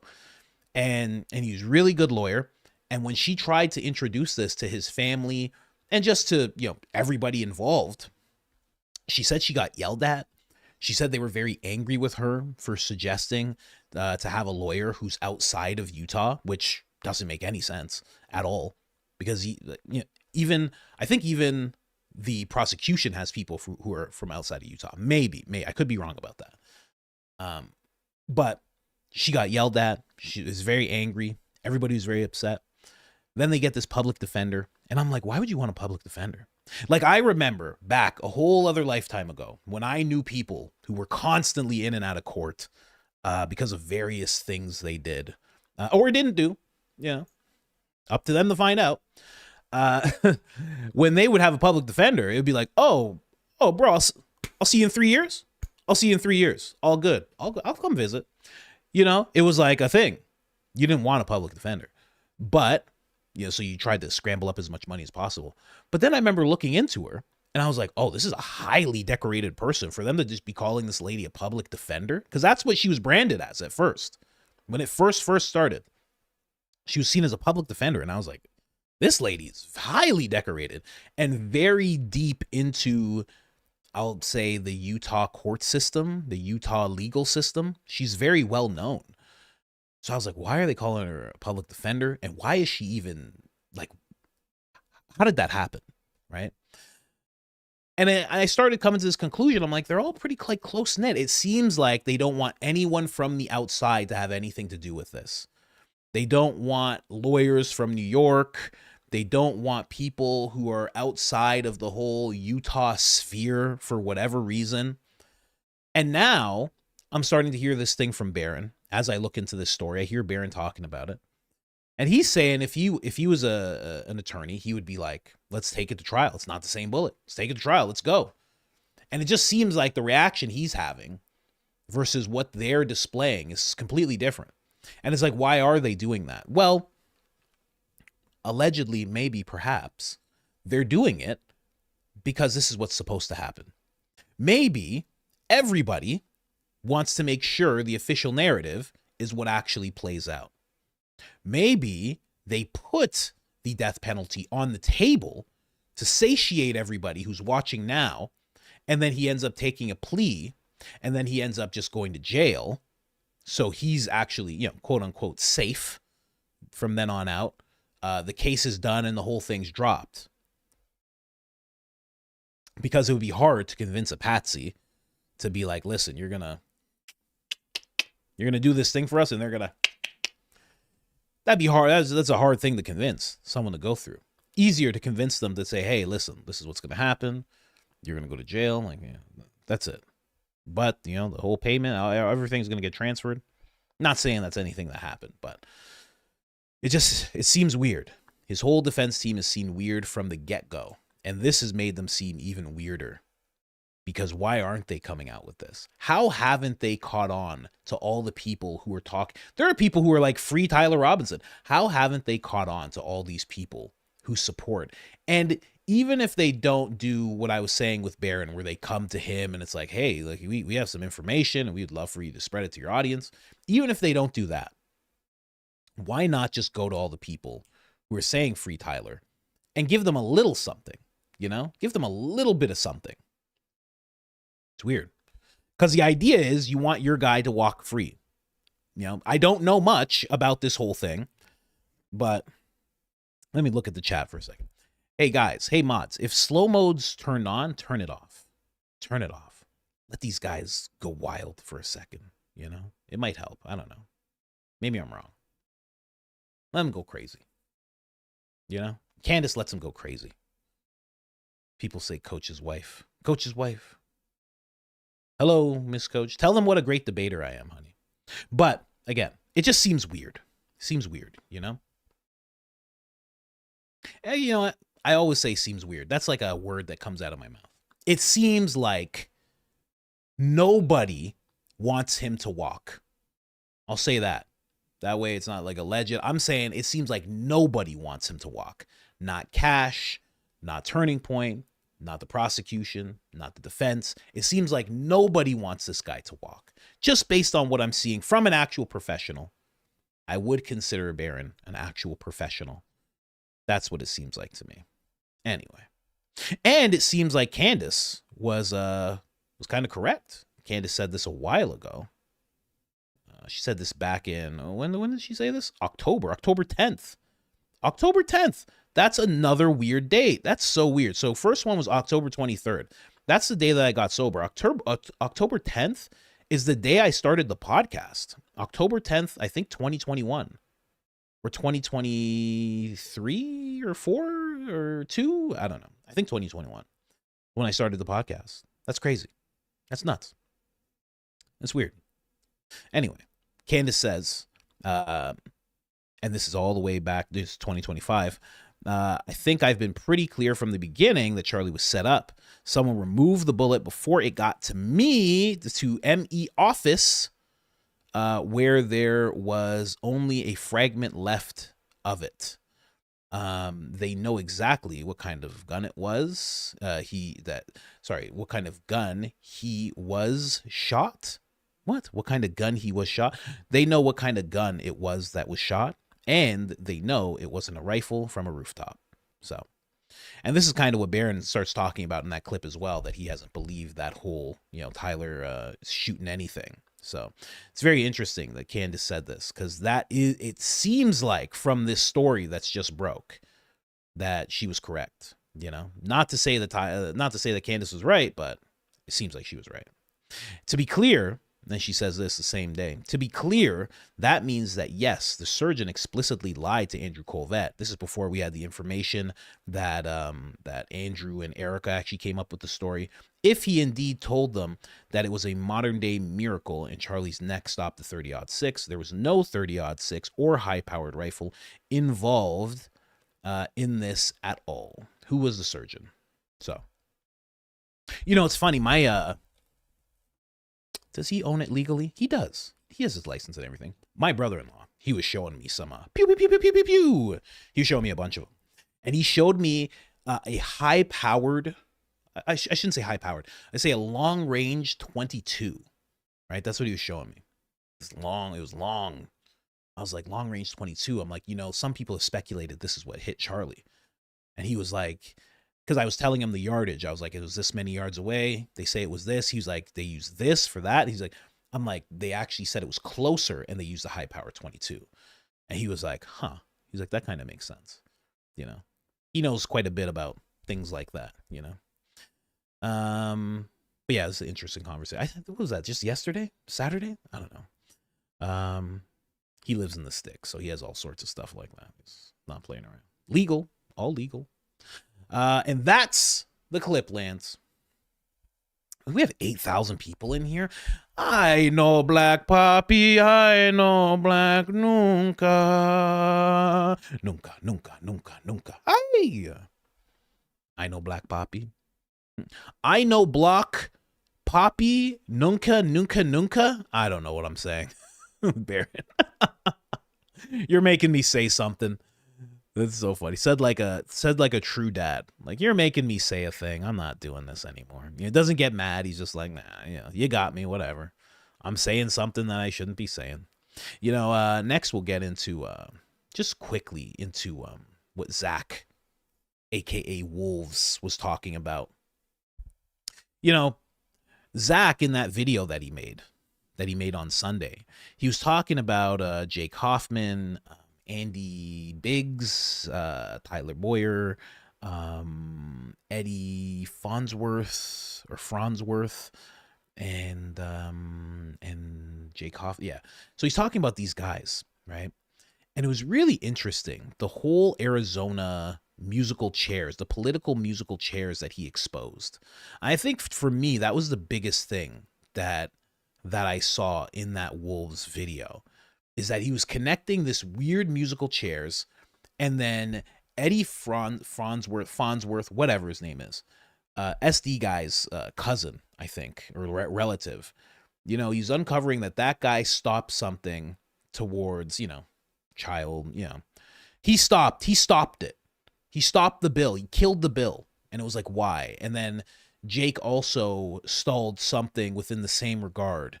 And the connections he was making, you know, he said at the beginning of the video, he's like, Candace doesn't have to go to Romania to talk about this type of thing. And he was just honing in on Arizona. He's from Arizona. He's in Arizona. So he knew quite a bit about it.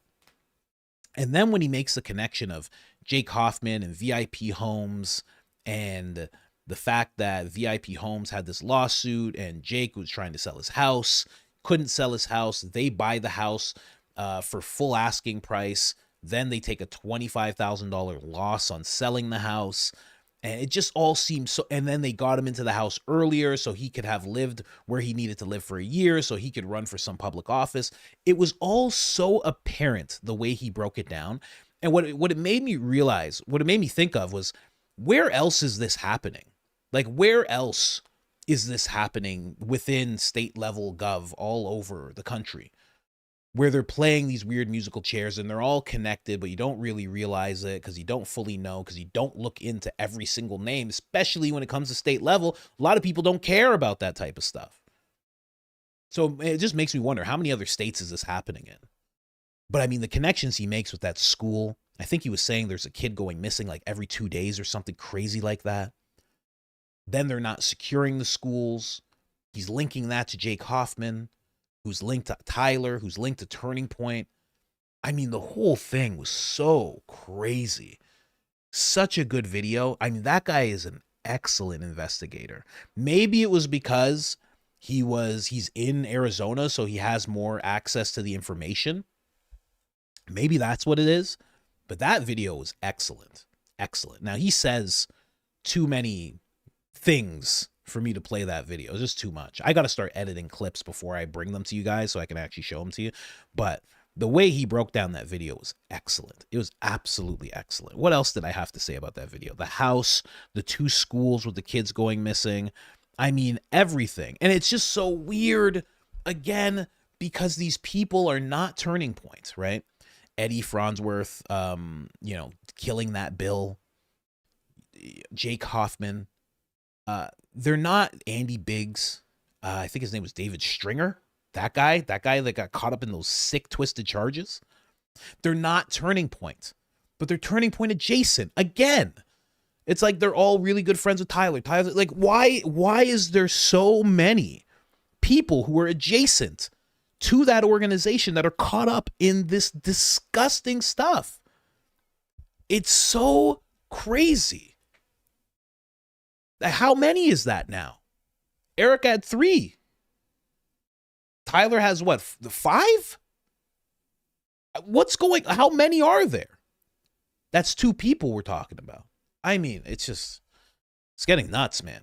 But the real big thing that he showed, or that he talked about, is that anybody who's donating to Turning Point, they could be helping that type of thing along, that type of negligence. Let's just say that. At the very, everything is alleged and maybe perhaps, but you're helping that type of thing along because Turning Point is adjacently helping all these people at the same time. Whether it's just for marketing that they're paying Jake Hoffman for, whatever it is. It's really, really crazy. Really, really crazy. I don't know, man. That whole video tripped me out. I was like, I can't cover this, but I was like, I got to talk about it a little bit. And then the big thing that I realized is that as he was breaking down the whole musical chairs thing, and he was talking about Tyler, and he was talking about these men that Tyler's adjacent to, and they're all playing this musical chairs where one guy comes out of one position, this guy fills that position, this guy moves here, this guy moves there. The thing I realized is, and I'm sure a lot of you did too, is that Charlie had to have, Charlie was alive when this was happening. It's not like one of these things where it's like, oh, he passed away and now all this stuff's happening. It's like, no, he was alive while this was happening. The whole time. Not to say he knew, not to say he condoned that behavior that some of those guys were caught up in. Not to say that, but I mean, it gets difficult. It gets difficult to just say he was like a loving, perfect genius, At the end of the day, he was a politician that was waking up. And I have grace for that type of thing because if you remember, it's like you can like Tucker as much as you want. Tucker Carlson was like Rachel. He worked with Rachel Maddow. He was one of those guys. He's worked for PBS, CNN. I think he had a little bit of a stint at MSNBC and then went to Fox. He was one of those guys. But he woke up and he admitted he was wrong. He said he saw this Iraq war and he supported it. And then he came out and he said, I regret it. He's like, it's what I regret most in my career. He's like, it was the worst thing ever. He's like, I don't know why I did it. I couldn't see it. He said, I was neck deep in Washington. He's like, when you're in it, you can't really tell how bad it is until you move away. He came out and he really admitted everything he did wrong. So I have a lot of grace for Tucker. Tucker realized he was wrong. And now you look at him and he's on the right side of, I can't say every subject, but all the major ones that impact American lives, he's on the right side of. So I could say for Charlie that the same thing was happening. He was waking up to the crazy allegiance people had to this other place. He started realizing how wrong it all was. He started realizing he didn't understand where money was coming from or what it was adjacent to. The same way Wolves gave that whole, or Zach gave that whole breakdown of all the musical chairs and everything. Maybe he looked at it the same way. Maybe he went, why are all these people adjacent to us? I don't really like this. I don't like what's going on here. He could have been waking up to it. I would give him that grace. We're supposed to give people grace in situations like that, Although I know some people don't want to, I get it. But yeah, that was the last thing I wanted to bring up. And that's the clip, Lance. You can talk about that a little bit. I don't even know if we make that a clip. I guess it's a clip. Also, Balix Tones lost his mind on Jimmy Dore's show. You guys see that? Fleet made a video about it too. Just lost his mind. Just lost his mind. Oh, you know what? How about Candace Owens is God? She's God. Mitch Snow's God. And, Erica did it. How about that? In fact, I did it. Jimmy was just like, Jimmy's just sitting there like, Jimmy's like, oh, he's going crazy on my show? On my show, he's going crazy? Oh, this is odd. What a day to not have Kurt there. What a day to not have Kurt there. As Balix Tones is going nuts on Jimmy Dore's show. Like just having a break. Like it's just breaking. But, I get it. Of course you're going to have a break. You're a billion, you're 33 quintillion trillion dollars in debt, right? Nobody's helping you out. You're supposed to lose your company. Elon Musk isn't just fronting the bill real quick because it's a drop in the pond for him. The administration has you bending every which way. The administration has your ears by your ankle. Has your ankles by your ears. Ugh. Administration has you dipped in baby oil with your ankles right next to your ears. Administration has you cupped like this, the shoulders. Ugh. Of course you're going to have a break. That's terrible. It's a terrible position to be in. So I get it, I just thought it was wild when I saw it. One of the most bewildering things I've seen lately. No, let's drop it. Candace is God. Okay, let's just move on. Why'd I even bring it up? He's going nuts. It was crazy. I wish I could play that clip. I'm not risking it, though. Not risking it, and I don't like him anymore. I'll be honest with you. I'll play 40 minutes of Rachel Maddow before I play that guy. That guy's become something gross. At least Rachel Maddow stands in it, She puts on her pantsuit and her Ben Stiller glasses, and she just, she's just there, No denying it. Anyway, let's keep going here. What else we got? 8,000. It's been a while since we had 8,000. Look at you guys. Get along in the comments, guys. Yeah, Balix Tones is ridiculous. It was such a weird thing to see. But that's what happens, man. That's what happens. When you sell yourself like that, the way that he has, and he got into that position, obviously. But I mean, when you sell yourself like that, yeah, that's what happens, man. He doesn't know what to do. I saw him crying on one podcast recently. He's like, I just don't know what's going on with Trump. I need this, man. I need this. Nick's looking at him like, yeah, I get it, man. It was weird. He's crying on podcasts. He's going nuts on Jimmy Dore's podcast because the whole thing's crashing in on him. And you're losing your legacy. You know how bad that must feel? Because we live in this world where we don't look 30 years ago. We're not looking 30 years ago at what you were doing, especially when you're doing this type of stuff now. You know what I mean? So he goes nuts on that show. Starts calling Candace God. Candace is God. Mitch Snow is God. Erica did it. I did it. He's just having a straight conniption. And Jimmy Dore's like, well, this is weird. This is really weird. Because Jimmy Dore's known him for decades. So Jimmy's like, what's going on right now? Is this guy gonna, is he gonna he's freaking out on my podcast. Then Jimmy, in regular Jimmy fashion, makes a clip about it. Calls him, makes fun of him after. Jimmy's video, the thumbnail just said, what happened to the old Balix Tones? Right? What are you going to do? What are you going to do? That's why it's important not to sell yourself like that. Also, make sure that your company doesn't get $45 quintillion in debt. That's the thing that you got to avoid. Quintillion, and the next thing you know, you're taking marching orders from Andrew Colvette. For Balix to be taking marching orders from Andrew Colvette? Oh, what a deep fall that is. It's like one of the most viewed episodes on Joe Rogan. This shouldn't happen to you. Should have retired. That's what he should have done. What he should have done is he should have said, okay, you want the company? Done.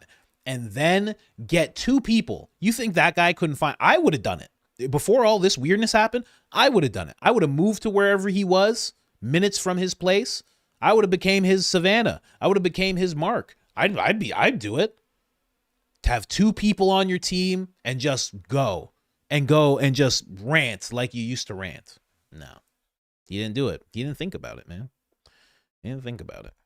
Anyway, Balix, rest in peace. Rest in peace to the man. Let's jump in here. Jump into these super chats. These super chats. Not a crazy amount of them today. You know? Let me know what you think about everything. Ladies and gentlemen. Ladies and gentlemen. Let's get into it. Rachel, of course. Rachel here. And of course, it's actually Heather. I know. Good morning, Mint Daddy family. Regulators mount up. Coach, I knew you was gonna hang back and see how that recording turned out. Yeah, you gotta hang back. I've never had a good experience. Acting on a video like right away, acting on something that happened right away and like rushing to get it out. You know, the night shift videos were fun, but like I was always like, oh, this is gonna be crazy. It's just the expectations go too high. You're rushing it. If you're rushing it and you have these high expectations, you're forcing it. So it's like I just fall back from all that. It's just not beneficial. It doesn't help. And you know, for the people who still think it's Erica, it's like, you know, I get it. It sounds just like her. You know, I don't know if you guys have heard it. It sounds exactly like her. It's crazy how much like her it sounds. But again, once I see Diligent Dennison, these are solid forces on X. Once I see Diligent Dennison, Sam Parker, Ian Carroll, and Candace all debunk it, like live, they show you the information of debunking it. It's like, what can you do? As much as it would have been such a cool thing. I mean, that because at that point, if that recording was that, you'd be like, well, hands behind your back, obviously. Put the glitter down. Sir, do not light that pyrotechnic right now. Hands behind your back, lady. That's what that would have worked out to. But, you know, it didn't. But yeah, I like to wait. I like to wait because I like to recap. I like to expand. Get a joke in or two. I don't build myself up into something like, well, I'm this generation's next big journalist. Not doing that. You wait till you guys see me on stage. I'm doing tours and stuff. That's what I'm trying to be. I want to be one of those guys. I want to be like Patrice O'Neal. You know? I want to be like Dave Chappelle. Louis C.K., except not doing certain things in front of people, you know? Like he did. Yeah, just the stuff he did on stage. Shannon. You forget about that? Louis C.K. was doing that in front of people. That was the craziest thing. And people were like, well, they all said yes. And I'm like, yeah, they did, but still, you don't do that type of thing in front of people, you know? But you know, I guess it's hard. I don't know. It's a very weird situation. I just meant his stand-up. That's all I'm saying. We know your channel would be immediately deleted the second Candace comes at you with the hair pulled back. Yeah. I'd be like, hey, do you have any jobs? I'd just be working at her house, on her podcast. That'd be it for me. We're like, huh? Coach's channel disappeared. Right as Candace's comments went through, his channel would have vanished. Yeah, 100%. Like, yeah, let's get rid of this thing. What are we even doing here, guys? You know? Yeah, there's better things to do. I like working at warehouses. Pablo Disco Bar, 3333. Oh my gosh, guys. How does that work? Test. You're doing it. It works, right? You did it. I can see you.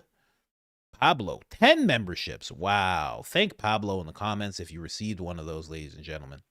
Maybe BS, Ben Shapiro, is in menopause. That is a possibility. Correctish English. He could be, you know, what I really think it is, I think there are various people who are caught in what Alex is caught in, right? I mean, think about it. You're talking about Ben Shapiro right now. He was caught in financial trouble, heavily caught in financial trouble. Balix Tones, heavily caught in financial trouble. Tim Pool admitted he was heavily caught in financial trouble.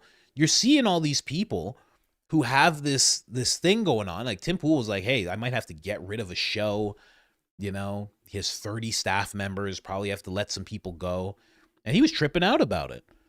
And then all of a sudden he was like, you know what? I think the next thing to do is call Candace a see you next Tuesday. I think that is the thing to do. No incentive whatsoever, of course. I just really want to do that. I think that's the thing, you know, yelling about midterms. All of a sudden that became the thing. It's funny. All these people are under this financial pressure and then they're screaming about midterms. It's so weird. You're all of a sudden yelling about how great Turning Point is and how much this current admin is doing so great and you need to win midterms. It's so weird that's what happens to people when they're under high stress. They're under high financial stress, and the next thing you know, they're screaming about how great Erica is, how supreme Turning Point is, how the administration is doing great things, and you need to win midterms. I mean, it makes sense, right? When you're going through this life thing that's like just completely destroying you, you got to let people know. You got to let people know that Erica's just a widow. Like, what? Of course you do. I don't know. Very weird. So maybe it's menopause, you know? Some guy on the web, don't thrust on me, bro. Yeah, you know? It's kind of like don't tread on me, but don't thrust on me. You know? Don't be thrusting things on me. Especially opinions. Don't be thrusting opinions on me. Good God. Black Walnut Farms. Hi from Oklahoma. All this Philly cheesesteak drama gets me going in the morning. Keep it up. Got my coffee ready now. Oh, man. Thank you so much. Appreciate that. Let's keep going here. Bleep out with Philly cheesesteak sub over mouth. That would be fun. Philly cheesesteak over the mouth. I could do that. Yeah. I'm thinking of like not bleeping things, you know? That's what I'm starting to lean towards that. Saw Charlie Kirk's messages in private and I'm like, you know what? This guy's kind of inspiring me here. You know what I mean? I don't know. We'll see. But I got kind of inspired when I saw those messages. I was like, boy, oh boy. You know, Charlie has inspired me to go deeper into my faith, but also has inspired me to just say Israel sometimes, you know? It's not the worst thing in the world. Ivan is Ivan. Baron, I know gray beard, papi. I know gray beard, nunca. That's a solid one for Baron to say. He could do that. He can do that.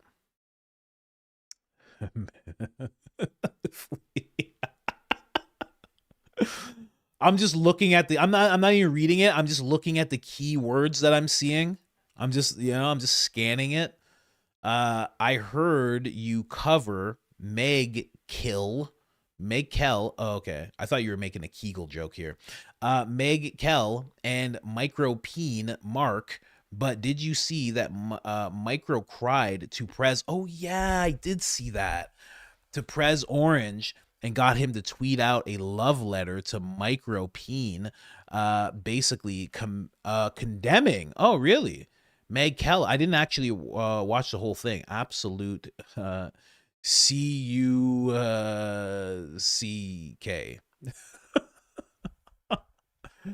That's so funny. That is so funny. Yeah. I did see that. I did. Here, let me see this. I just saw it too. Before, while I was scanning for Candace's stuff, I saw it randomly pop up. You know? Let's see. Let's just type Mark. I'm not going to read the whole thing. It looked long. That's why she's calling it a love letter. But he's like talking about Mark being this patriot and this and that and It's like, you know, what does Mark say here? Mr. President, I'm beyond humbled by your words and your graciousness. I mean, this guy really is ran by these people, huh? Like he's really owned by these people, huh? Jeez. Man. It sucks. That sucks. Anyway, Mark Levin, a great American patriot, is somewhat under siege by other people far less intelligent, capable, and love for our country. Mark is tough, strong, brilliant, hence the nickname, the Great One, conceived by our mega friend, the wonderful Sean Hannity. After years of dealing with Mark in legal media and other capacities, would often do Sean's show, speaking as a lawyer. Yeah, go figure. Does he mention Megyn Kelly here? I just want to see if he actually mentions her. Mark, blah, blah, blah, you know, just bouncing on it all crazy for Mark right now, you know, just bouncing on it all wild for Mark right now, you know, just really bouncing on it really aggressively for Mark here. I mean, just uncalled for the way you're bouncing on it all crazy, you know, you shouldn't be bouncing on it like that. It's just all crazy like that. I don't know how he got the name The Great One. That doesn't even make sense. Did he get that name while Rush Limbaugh was still alive? Like, what are we talking about here? This is crazy. I know a lot of people think he's replacing Rush Limbaugh. The hell he is. What? You're crazy. I'll gain 60 more pounds if that's what it takes for me to replace Rush Limbaugh. I'll replace him. Mark's not replacing him. That's crazy talk. What are we talking about here? But yes, Fleet. I saw it. I saw your Alex Jones. Balix Tones thing. That was funny too.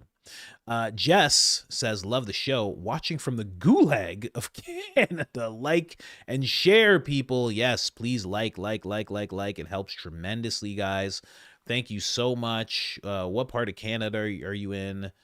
If you're in BC, watch out for needles. And if you're in Ontario, watch out for curry.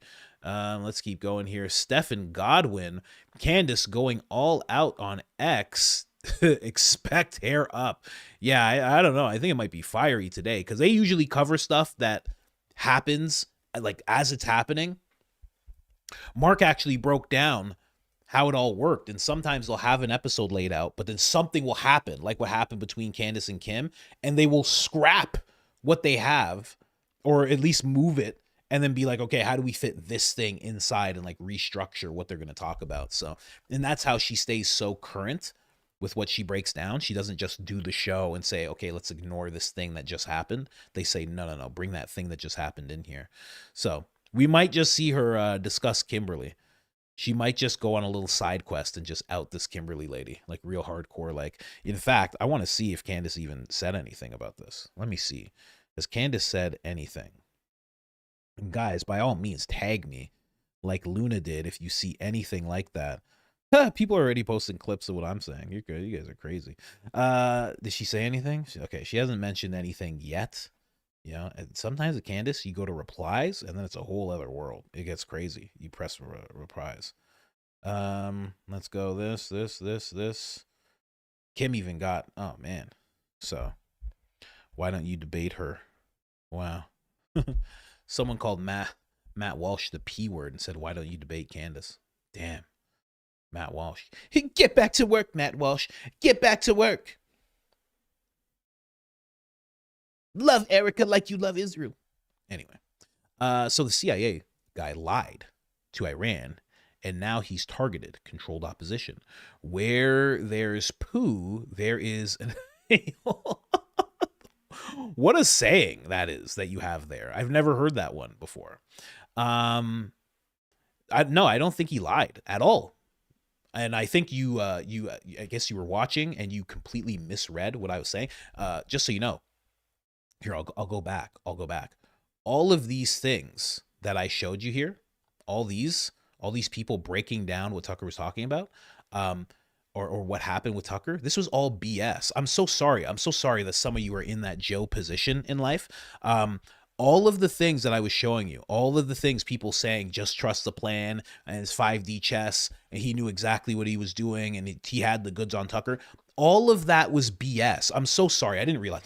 I thought Joe was like a one-time thing that just Barron just had to deal with one time. I thought Barron was giving people logic courses. I'm so sorry. I didn't realize you were in this condition. That's all BS. Tucker didn't do that. Tucker was more than likely talking to these people the same way, which is why he brought up Putin. I'm so sorry I didn't connect these dots for you. I'm so sorry I didn't sound it out for you, man. He is probably talking to these people the same way he was talking to Putin's people when he's trying to set up an interview. Because Tucker Carlson, usually when there is a conflict happening, okay, and this sounded out for you. Everybody just slow down for this guy, please.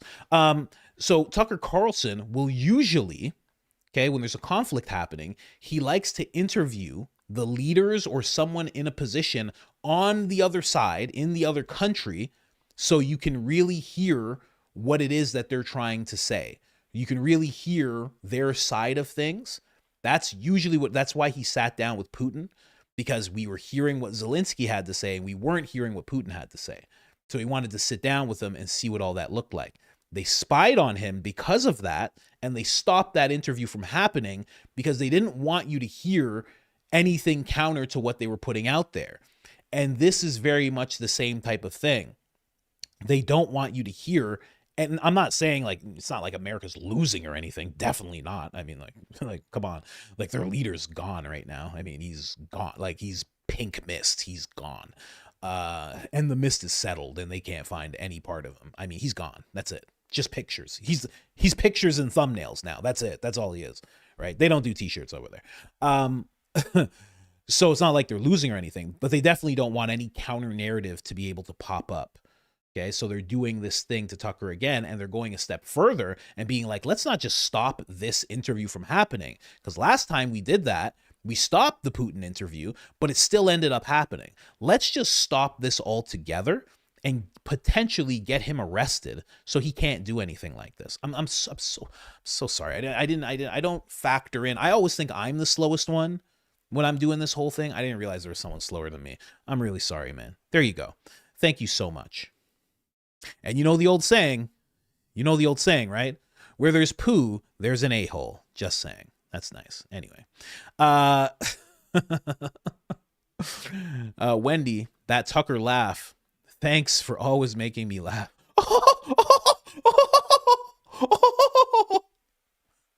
Hope the baby's not sleeping.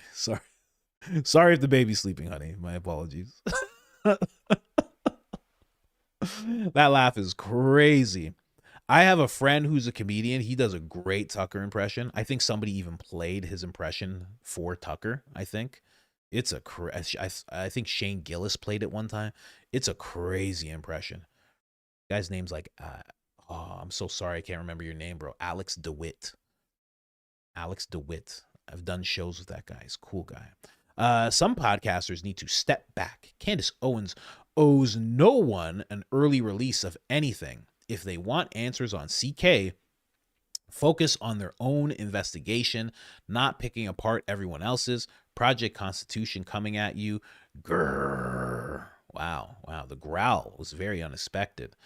Thank you very much. I do appreciate that. Yeah, I didn't, I guess this person actually saw the weekend video. Yeah, he came at me a little bit. He came at me privately and publicly, crazily.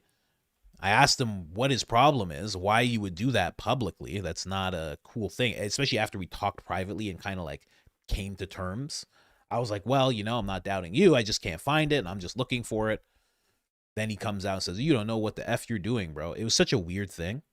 And then when I asked him why he did that, he's like, well, I saw that post and I had to, he put it in caps, I had to say something. And I'm like, but that post was made before you made your post.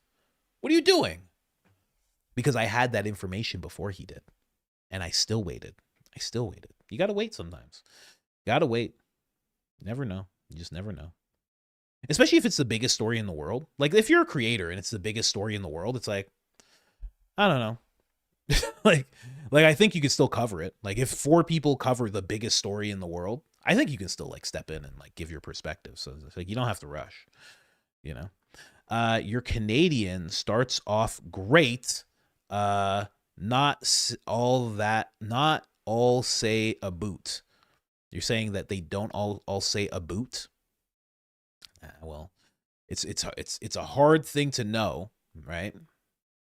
It's a hard thing to know, but if you're in America and then you go there everyone says a boot. Everybody. It's a thing that you can hear when you go over there or you hear somebody. But you're right. They don't all say a boot. But it's close. It's very, very close. Shout out to Canada. I do want to start a Canadian channel. I just don't know if I have the bandwidth. I really want to start one. I really, really do. You know, a lot of things they got going on are just crazy. Not all of us are blue-haired in Portland. What do you got? Green hair? Huh? What you got? Green hair? I'm kidding. Not all of us are blue-haired in Portland area, particularly those of us who moved out of Portland proper to avoid the taxes from the HE double hockey sticks. We love you, Coach. Thank you so much. Appreciate that. Really, really appreciate that. Yeah, no, I know you guys aren't all blue-haired over there. I know.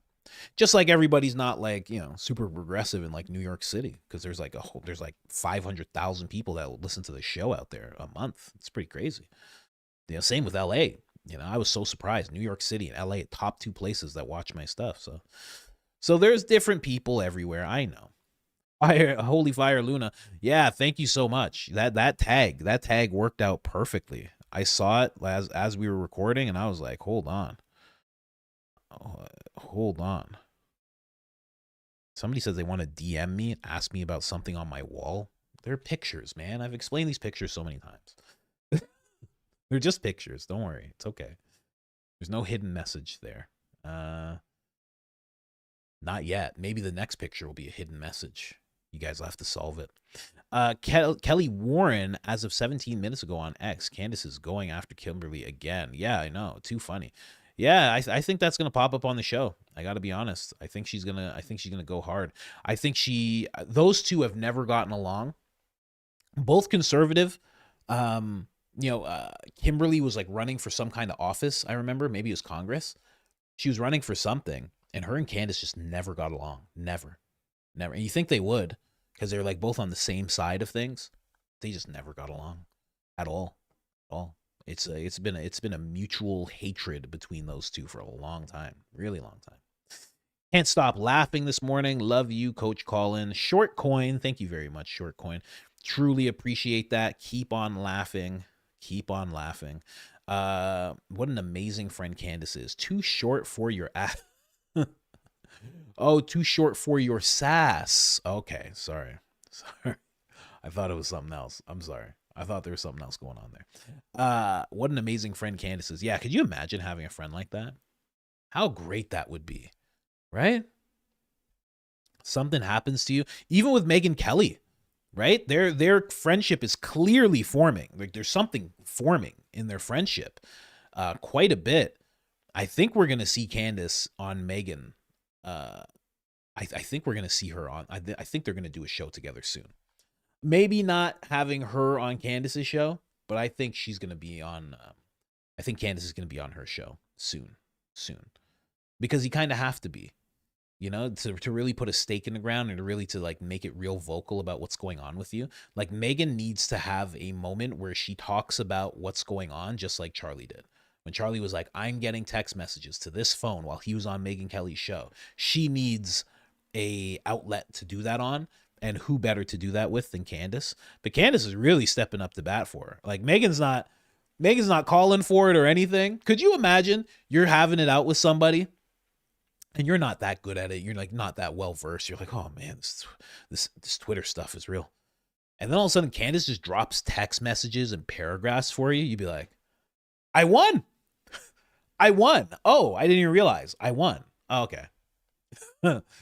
Like just like that, the real easy, like, yeah, great friend. Aaron Sandova.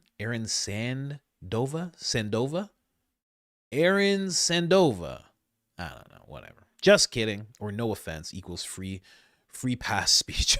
Yeah, that's all I have to say. Oh, I was just kidding. Yeah, I was just joking around. Oh, so sorry. Yeah, no, I was just kidding. No, I didn't mean that. That's it. That's my whole defense in court. No, Your Honor, I said just kidding.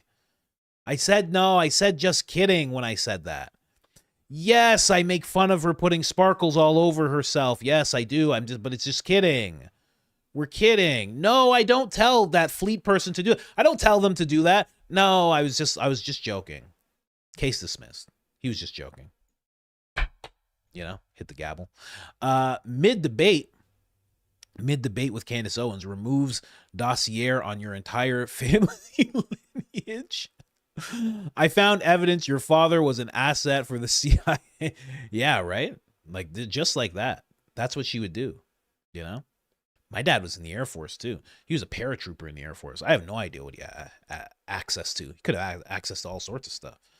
I have no clue, But if I get into it with Candace, I'm sure she'll tell me. I'm sure she'll tell me exactly what happened. So I don't know if I want to go down that road.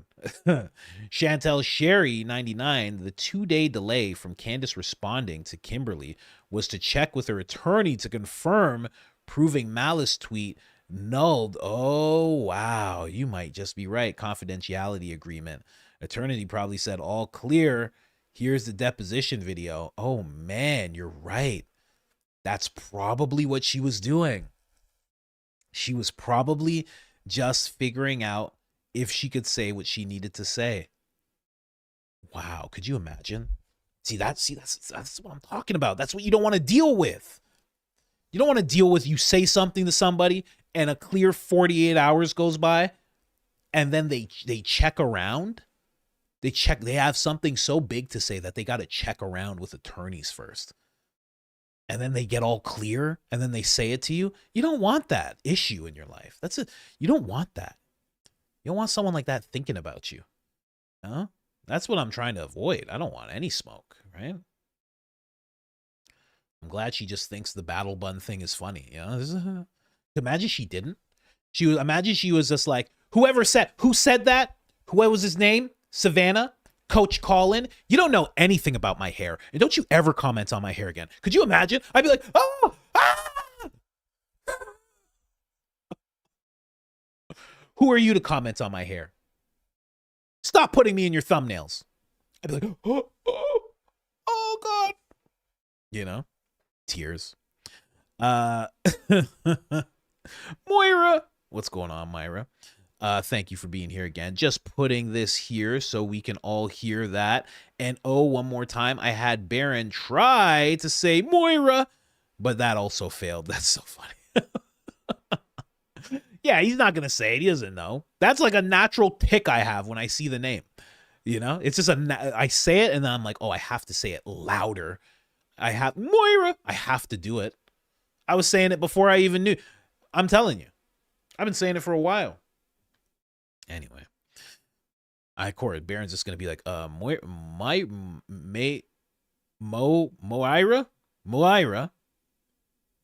Let's see what Moira has to say here, guys. He has that sly broadcaster voice. He's not gonna go up too many octaves, although he does sometimes. Sometimes he kicks it into gear. Susanna, Rosanna, Diana. Charlie was Samson. Erica cut his hair. And her boys took him out. But God allowed Charlie one last chance to take it all down. Yeah. I only just recently learned about that story. The whole story with the Philistines and him being able to do that. He asked God for strength just one more time and then pushed it all down. You know what it's really like?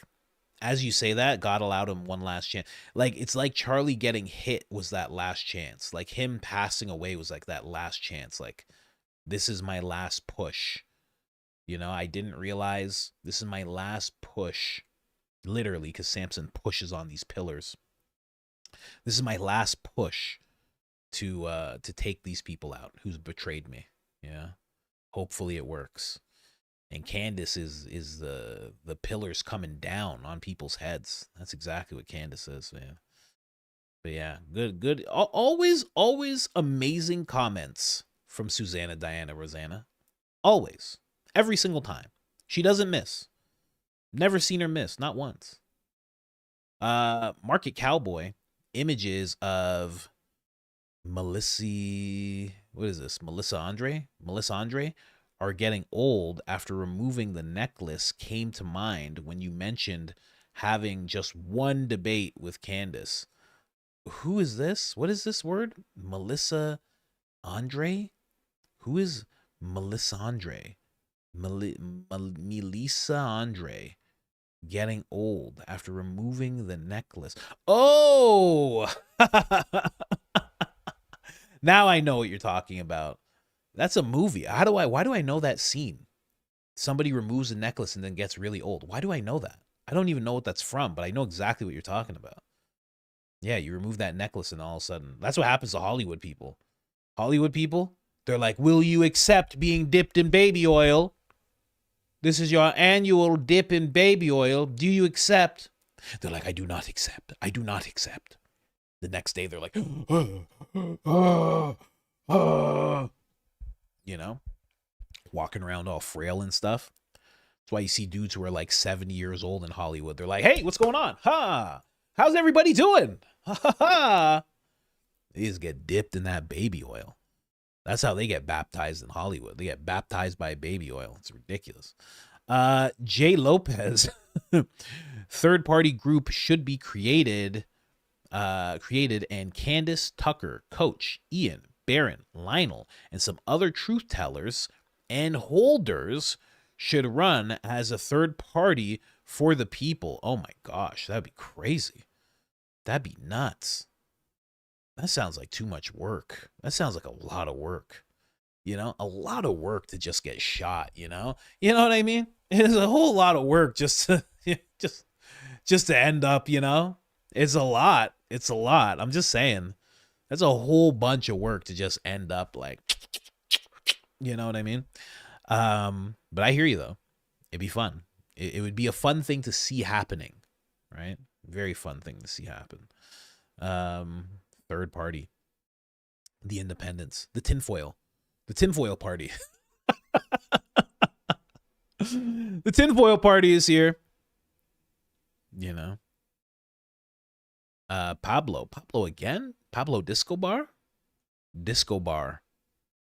Oh man, thank you. 10 memberships. Thank Pablo in the comments, ladies and gentlemen. I know some of you guys are receiving these. Somebody asked me how these work. I think they asked me on X. They're random.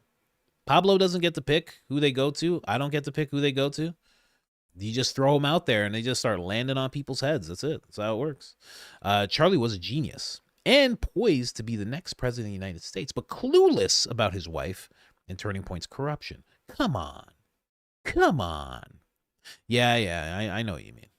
I feel like he had, and it's possible with a huge organization that there are things happening you don't know about. That is very possible, especially if you trust somebody. If you're like, hey, you're the guy and you're going to handle these things, right? And they're like, yep, I'm going to handle these things. I'm known in Arizona. Hey, let's move to Arizona. Hey, I got this friend. Hey, I got another friend. We're going to pay him for marketing. He's a senator. Like, you know what I mean? Like, maybe you wouldn't take stock of every single thing, especially, and here's the thing, maybe this is irresponsible, but if you know you have 300 speaking engagements and that is where you shine the best, you probably shouldn't be the CEO. That's my thought process.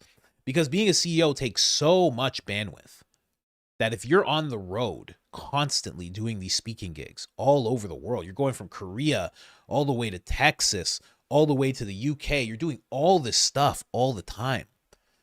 Really hard to be a CEO at the same time. Should have had somebody else, Candace, be the CEO. And I think that would have worked way better for him, you know? Man like Coach, why are you giving man like Tucker the Mickey Mouse voice with the laugh? Oh, that's how he laughs. I mean, come on. Everybody knows that. That's exactly how he laughs. You're a real one for giving wolves his flowers. Yeah, Zach does his thing, man. It's pretty crazy. It's pretty crazy how deep he goes into things. You know? Once a week like that. Just Sunday out of nowhere. No announcement. There's no community posts, like nothing. He just drops it, and that's it. What is this? Are you just spelling nature's wrong, or is this Nietzsche's? Nietzsche's chill? Candace is on one this morning. Battle bun ready. It's only Monday. Woke up to my Twitter on fire. Yeah, me too. I was like, wait a second. I got some things I got to fill in here. True test. Are they America first? Who are you talking about? If you're talking about they, like the they you're thinking of, I would say no. But you gotta tell me who you talking about. Hats covered lobotomy. Is that what that says? Poor Ben. He'll get to 5 feet one day, and he can stop lisping everywhere. Does Ben have a lisp? Does he? Who cleans up all that gleeking? Oh my god. That's crazy. What a crazy thing to say. All that gleeking. Do you guys even know what gleeking is? My wife put me onto that term. I didn't know what that was. That's when you're like, your mouth's open, and then like a stream of like saliva just shoots out. You don't like spit or anything. It just shoots out. It's really weird. It's gross. I must have done it before for my wife to have told me about it. But yeah, when it comes to Ben being 5 feet, you know, Mark, I can talk about this because Mark, friend of the show, Mark Harmon, correct me on that, Mark. He went live again Saturday. He's going to be doing it once a week. It was pretty cool to see. Whitney, a bunch of people were there. It was pretty great. But during the show, when he was on with me, we had our 4-hour conversation. He was like, oh, here's a picture of Ben. And he was like, you know what? I probably shouldn't show that live. He showed me the pictures. They're hilarious. Ben standing on a couch and he's eye to eye with Mark. It's so crazy. It's such a crazy picture he showed me. They're just eye to eye. I was like, what? And even Ben's like even a little lower, but they're like pretty much eye to eye. That was hilarious. Then there's another thing where he's like standing on something like a footstool or something, and they take a picture together, and they're like, you know, their height, their equal height. But he's standing on something big too. It's so funny. It's so funny. Hilarious. Mark didn't want to show that on this show though, you know. Yeah. And good for him for having that control, because I wouldn't be able to do that. That would be my profile picture for the longest time. That'd be my background. Forget all this. That would just be my background forever. I'd probably make it a picture. I'd probably put it in a frame, make it a picture, have it behind me. I don't have the control he does. Candace got me investing in hair ties, retirement. I don't know if she uses the same one or what. I mean, who knows? Minna fire salts, Midna fire salts. I feel like Mo Sislak in The Simpsons be like, Amanda hug and kiss. Hey guys, I need Amanda hug and kiss. Like that's what it makes me think of every time I have to read one of these names. We need members / locals conspiracy party in Austin, Texas, with some good food, beer, and chats. Entry comes with a custom tinfoil hat badge on a beanie. That would be actually a really cool thing to do. Really cool. I don't know if I'd have beer there because I don't want everybody to get rowdy. You know, some people get rowdy, have 4 drinks. The next thing you know, they're screaming at people. But definitely food. Definitely food. Food from Rudy's. I like Rudy's. And I'll be honest, I like Rudy's more than I like Terry Black's. How about that? I'll go get my barbecue with a gas station attached. How about that? I'm just putting it out there. That's how I feel about it. If you're not in Texas, don't even worry about it. But I'm just saying, I'm going to go to Rudy's before I'm going to go to Terry Black's. I'm not like Rogan. I can't drop $300 on a meal at Terry Black's. Okay? I can't drop the $300 like that. I'll go to Rudy's and I'm going to spend $50. And I'll say it right now. The brisket's better. I'll say it right now. I don't care. I don't care if it smells like gas. I don't care if it smells like gasoline. I don't care. You go into where you're supposed to eat anyway. You don't smell the gas. It's completely fine. Okay? And they got breakfast. All right? They got barbecue. They got barbecue little burritos that you can have with eggs, barbecue sausage, right? Say what you want. Say what you want about me. I'll go to Rudy's 100 times before I go to Terry. Terry Black's is all packed and stuff, trying to sell me a shirt for $50. I'll go to Rudy's and I'll get gas before I leave. What are we talking about here? I'll go to Heb. I'll go to Heb and get the brisket at Heb. How about that? I don't care what anybody has to say about me. Okay? I'll do all my grocery shopping. My wife used to do this all the time. Do all the grocery shopping, get the brisket, and come home. Brisket's still hot. And what? And what? Say what you want. Say what you want. Rudy sauce? Sauce is better too. Whatever. Say what you want, man. Say what you want. This is not the JRE. I don't have to say good things about Terry Blacks. It's nice. I'll go to Rudy's way before I go to Terry Blacks.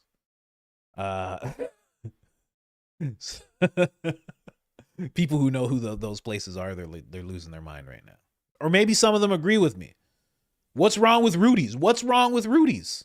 It's fine. And there's more of them around. What are we talking about? Come on. Anyway. That one membership, Lance. Louisiana Lance. What's going on, man? Thank you so much. Appreciate you.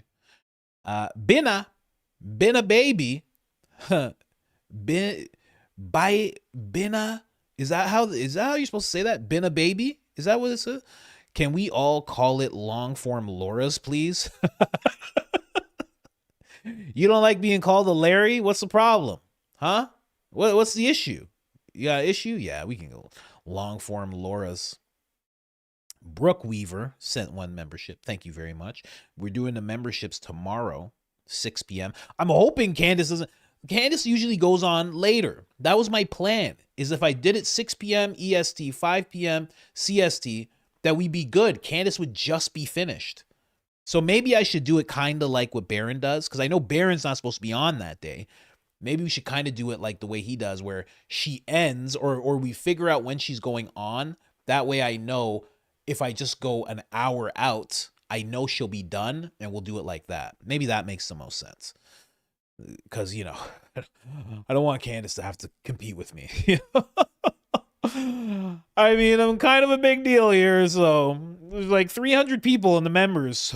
So I don't want her to have to compete, you know. I don't want her to have to go through that. Anyway, but that's what we'll try and do, I think. Do people really think the agency Tucker's dad worked for is going to arrest Tucker? It's not them that would do it. They would be giving the recommendation based on the info that they find, and they would be giving that to the DOJ. The DOJ would be the ones. That's why he said they're making a recommendation. They would make a recommendation based off what they found, and then they would give that over to the DOJ. The real question is, Pam Bondi doesn't arrest anybody, so do we really expect her to arrest Tucker? You know, she's going to be like, I was going to arrest Tucker and it was on my desk. It was on my desk. I had it. I know it was here somewhere. And I was going to send Cash out. Cash said he had to shower. He said he had honey all over him. And it was on my desk. And I'm just not sure where it is now. That's more likely the scenario that's going to happen. Anyway, let's keep going. And also, just so you know, yeah, they would. They don't care. Yes, they would. Did you not hear what they did to one of their own? One of their own outed something that they did, and they put him in jail for like 5 years or longer. That John, it's like Kimisuku or something like that. Dude with the glasses. Oh, they put him in jail for a while. He was on Rogan. He's been on all sorts of podcasts. They put him in jail, buddy. He was one of their own. They locked him up. Are you nuts? They will lock you up. If they have reason and you're pushing against anything they're trying to do, they will lock. The real thing to talk about is, do we think that agency that has hated the Prez since 2015, if they're really going to be the ones to do this and the Prez is working with them, they hate that they've shown that they both, the Bureau and the agency have shown they do not like Prez Orange at all. So all of a sudden he's working with them. All of a sudden they find out information and they give it to Prez Orange. What? That's something I don't see happening. That doesn't make any sense. They've disliked him the most, the longest.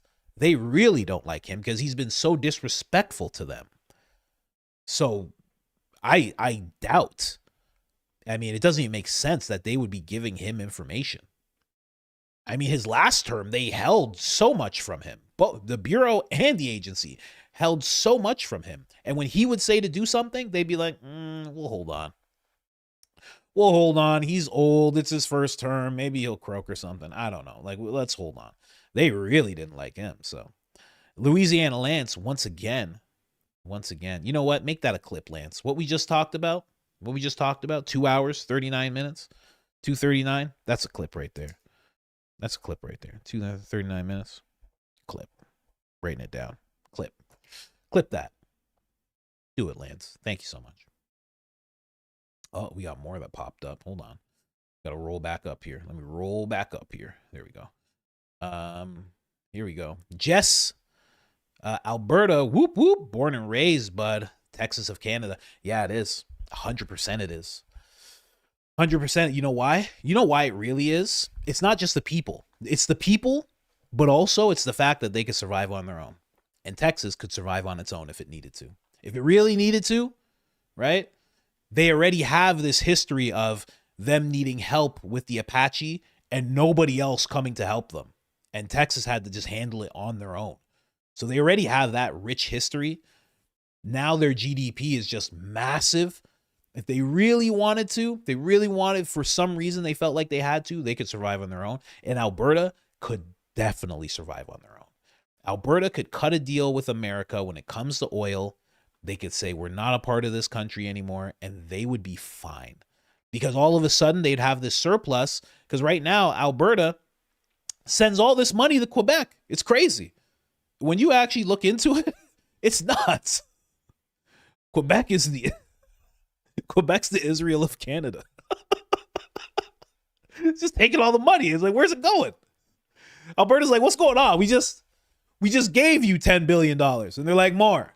Give us more. We're not explaining. It's crazy. It's actually crazy. It's nuts. Anyway, Canadians know what I'm talking about. Or maybe you don't. Maybe you don't. See, that's why I want to start a Canadian channel. Because maybe you don't know what I'm talking about. Smokey June one.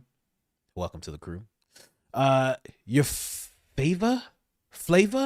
Your favely? Your favely? I don't know. It's urgent favorite oh, she already knew I wasn't going to be able to say it. How about that? It's urgent favor alley. How would I know it's urgent? You got the U and the R. I was supposed to figure out that that's urgent. Anyway, it's urgent favor alley. Ben might have posted just 2 sentences on X, but he's been suing and harassing Candace for 2 years. Candace had to unleash. Yeah, that's true too. There's all these things he's doing behind the scenes. That's just been pissing her off for the longest time. You're 100% right about that. Yeah, solid call out there. Yeah, that's exactly. You're right.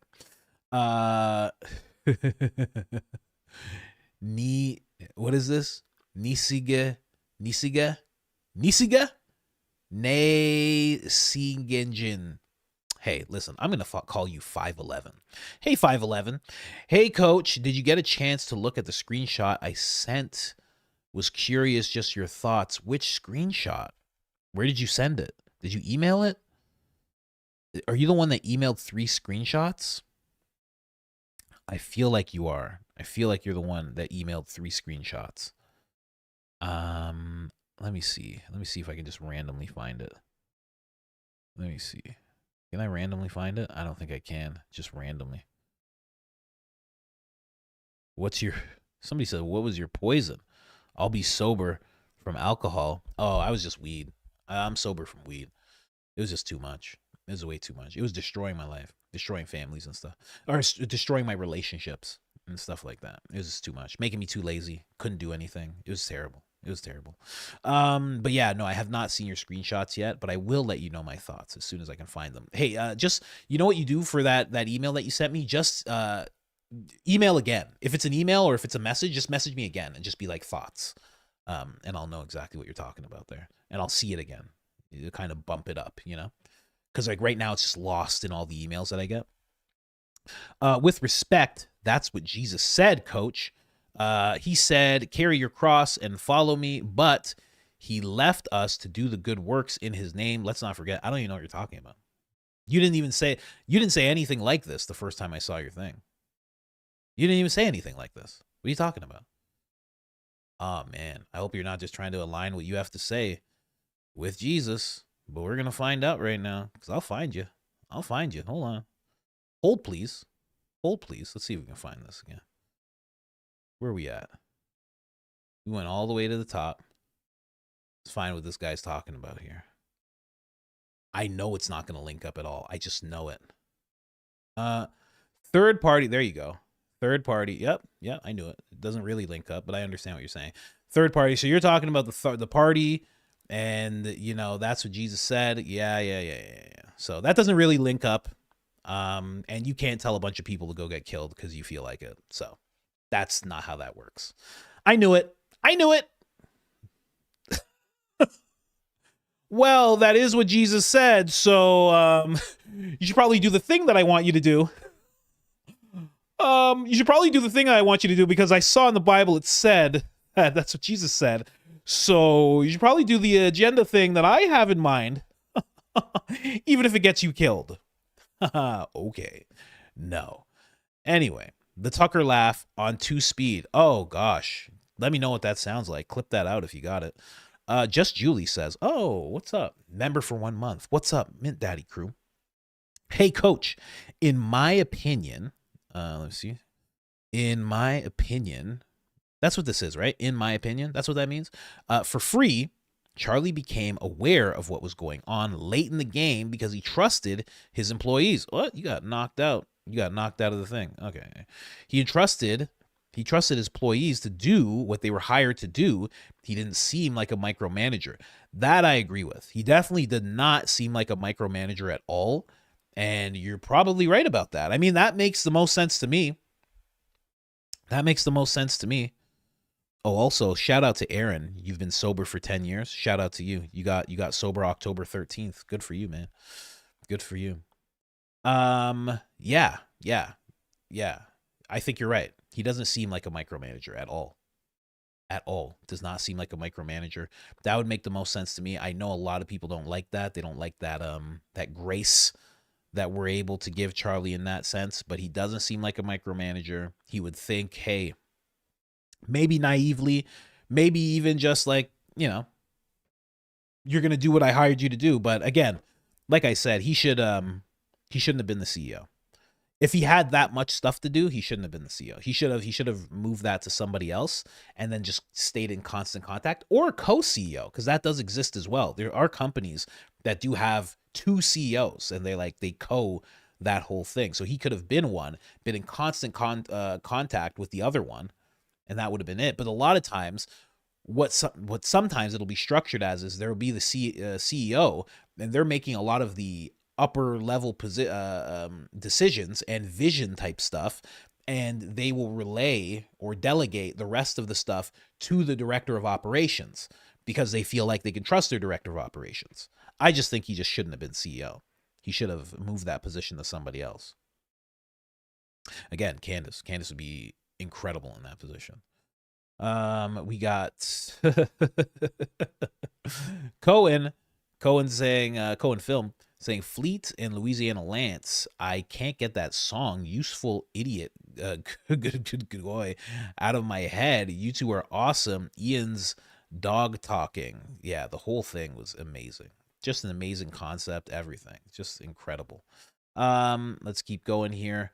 I feel like I should send a little something for all your efforts pronouncing these screen names.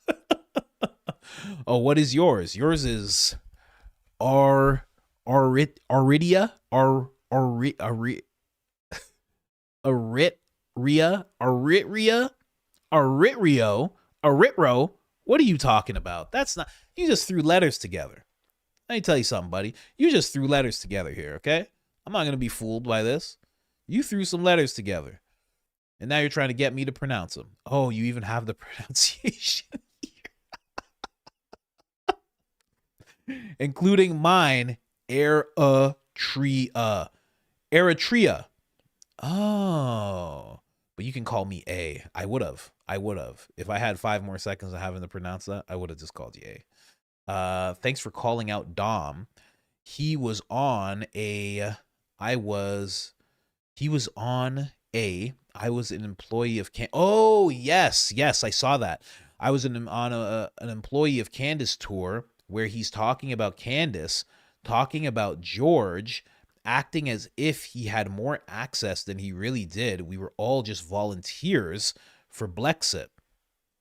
I saw that. I saw him doing that whole thing. I saw who he sat down with, this dude Maverick, I believe, and I think Fresh from Fresh and Fit. So like I saw him doing that whole thing, and it's been sad to see, honestly.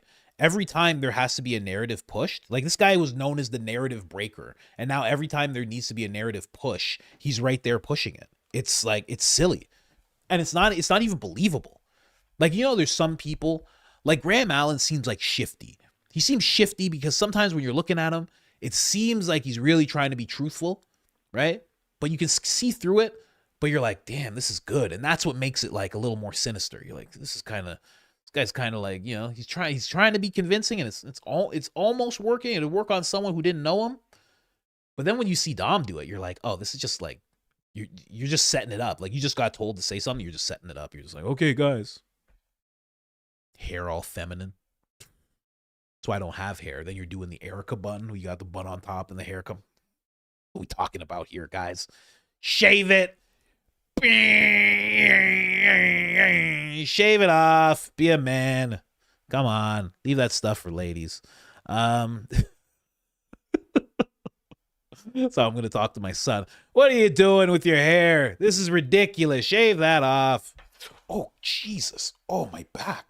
Oh, God. Oh, they put evil on me. Oh, I hate being 40. I hate it. I'm officially 40. My back hurts for no reason.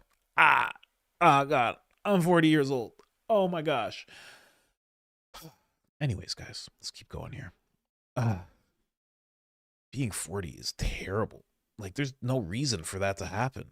I mean, unless there's like a Philadelphian witch doing something to me here. I mean, jeez, what is going on? This is the second time this has happened on this chair. I got this chair because it's supposed to be better for your back. Here, maybe I should just do this.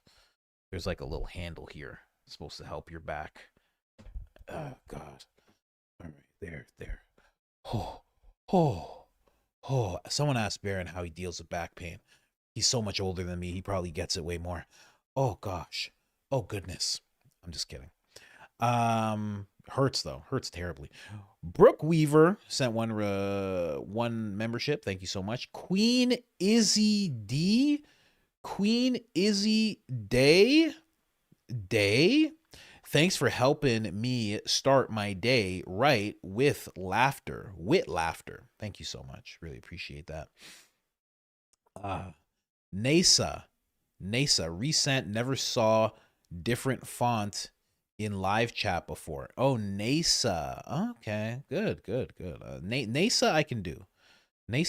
I'll remember that. Okay. One thing, I can't pronounce names, but I remember names. Okay, that's one thing about me. May not be able to pronounce it, but once I get it, I'll remember it. D Willa with the Skrilla. If any person thinks the world is going nuclear, pun intended, because of Tucker, what the F planet do they live on? Not Earth. Get back to work, Benjamin Button Brow. I almost laughed like Tucker there. Oh my gosh, man. Thank you guys so much, man. I never think we're going to get to 3 hours, and then we just plow through and we hit that 3 hours. I never think it's going to happen. I'm always like, man, this episode's going to be an hour and 40 minutes. And we get there. We get there together, ladies and gentlemen. Thank you guys so much. Truly, truly appreciate it. As always, Candace is going to be live. My back. Oh my gosh. Okay. There we go. It's warming up. Oh gosh. Jeez. Oh man, somebody needs to dip me in baby oil. God, I need. That's how celebrities wake up. Oh, I need to get dipped in baby oil again. Oh, this is just, this is too bad. I got to go to that island and get dipped in baby oil again. Thank you guys so much for being here. I truly, truly appreciate it. As always, you guys know I absolutely love you guys. And Candace is going to go live today. We have no idea what she's going to talk about. We have no idea what's going to happen. Is it going to be about Kimberly? Is it going to be about Erica? Is it going to be about who's it going to be about? If you have any information, I have to look into the photographer a little more, and I'm going to try and bring you guys a little something on that tomorrow. I pulled something. Yeah, it seems like it. But usually you pull something when you're pulling something or when you're doing something, not when you're sitting. That's crazy. Absolutely ridiculous. I lost weight recently, and now all of a sudden that happens. Like, what's going on? I thought you lose weight and then things like that don't happen, but it just still happens. Then what's the point? What's the point? Like, I'm just going to order pizza then if this is how it's going to go down. Like, what are we talking about here? It's ridiculous. Anyways, thank you guys so much. Thank you for loving the show. Hit that like button. Please, please, please hit that like button on the way out, guys. Please, please, please. It helps the channel tremendously. You have no idea. Oh, we got another one here. We got another one here. I got to read it. It says 4,000 likes. I know Black Poppy. Congrats to you and the beautiful Miss Coach on the blessed new baby, ? We need more people like you repopulating Earth. Thank you so much. Aria. Thank you so much. I truly, truly appreciate that, guys. We will be back tomorrow with more, as always. 10:15, and we're gonna do members tomorrow after Candace. So whenever after Candace is, you watch Candace, you know that you're gonna be able to jump into what we got going on, and we're gonna talk about some weird stuff. We're gonna talk about some odd stuff over there. That's what we do over in members. We get weird. We go off the trail of the Charlie Kirk investigation, and we just get into some weird territory. Anyways, guys, I will see you guys all tomorrow. I know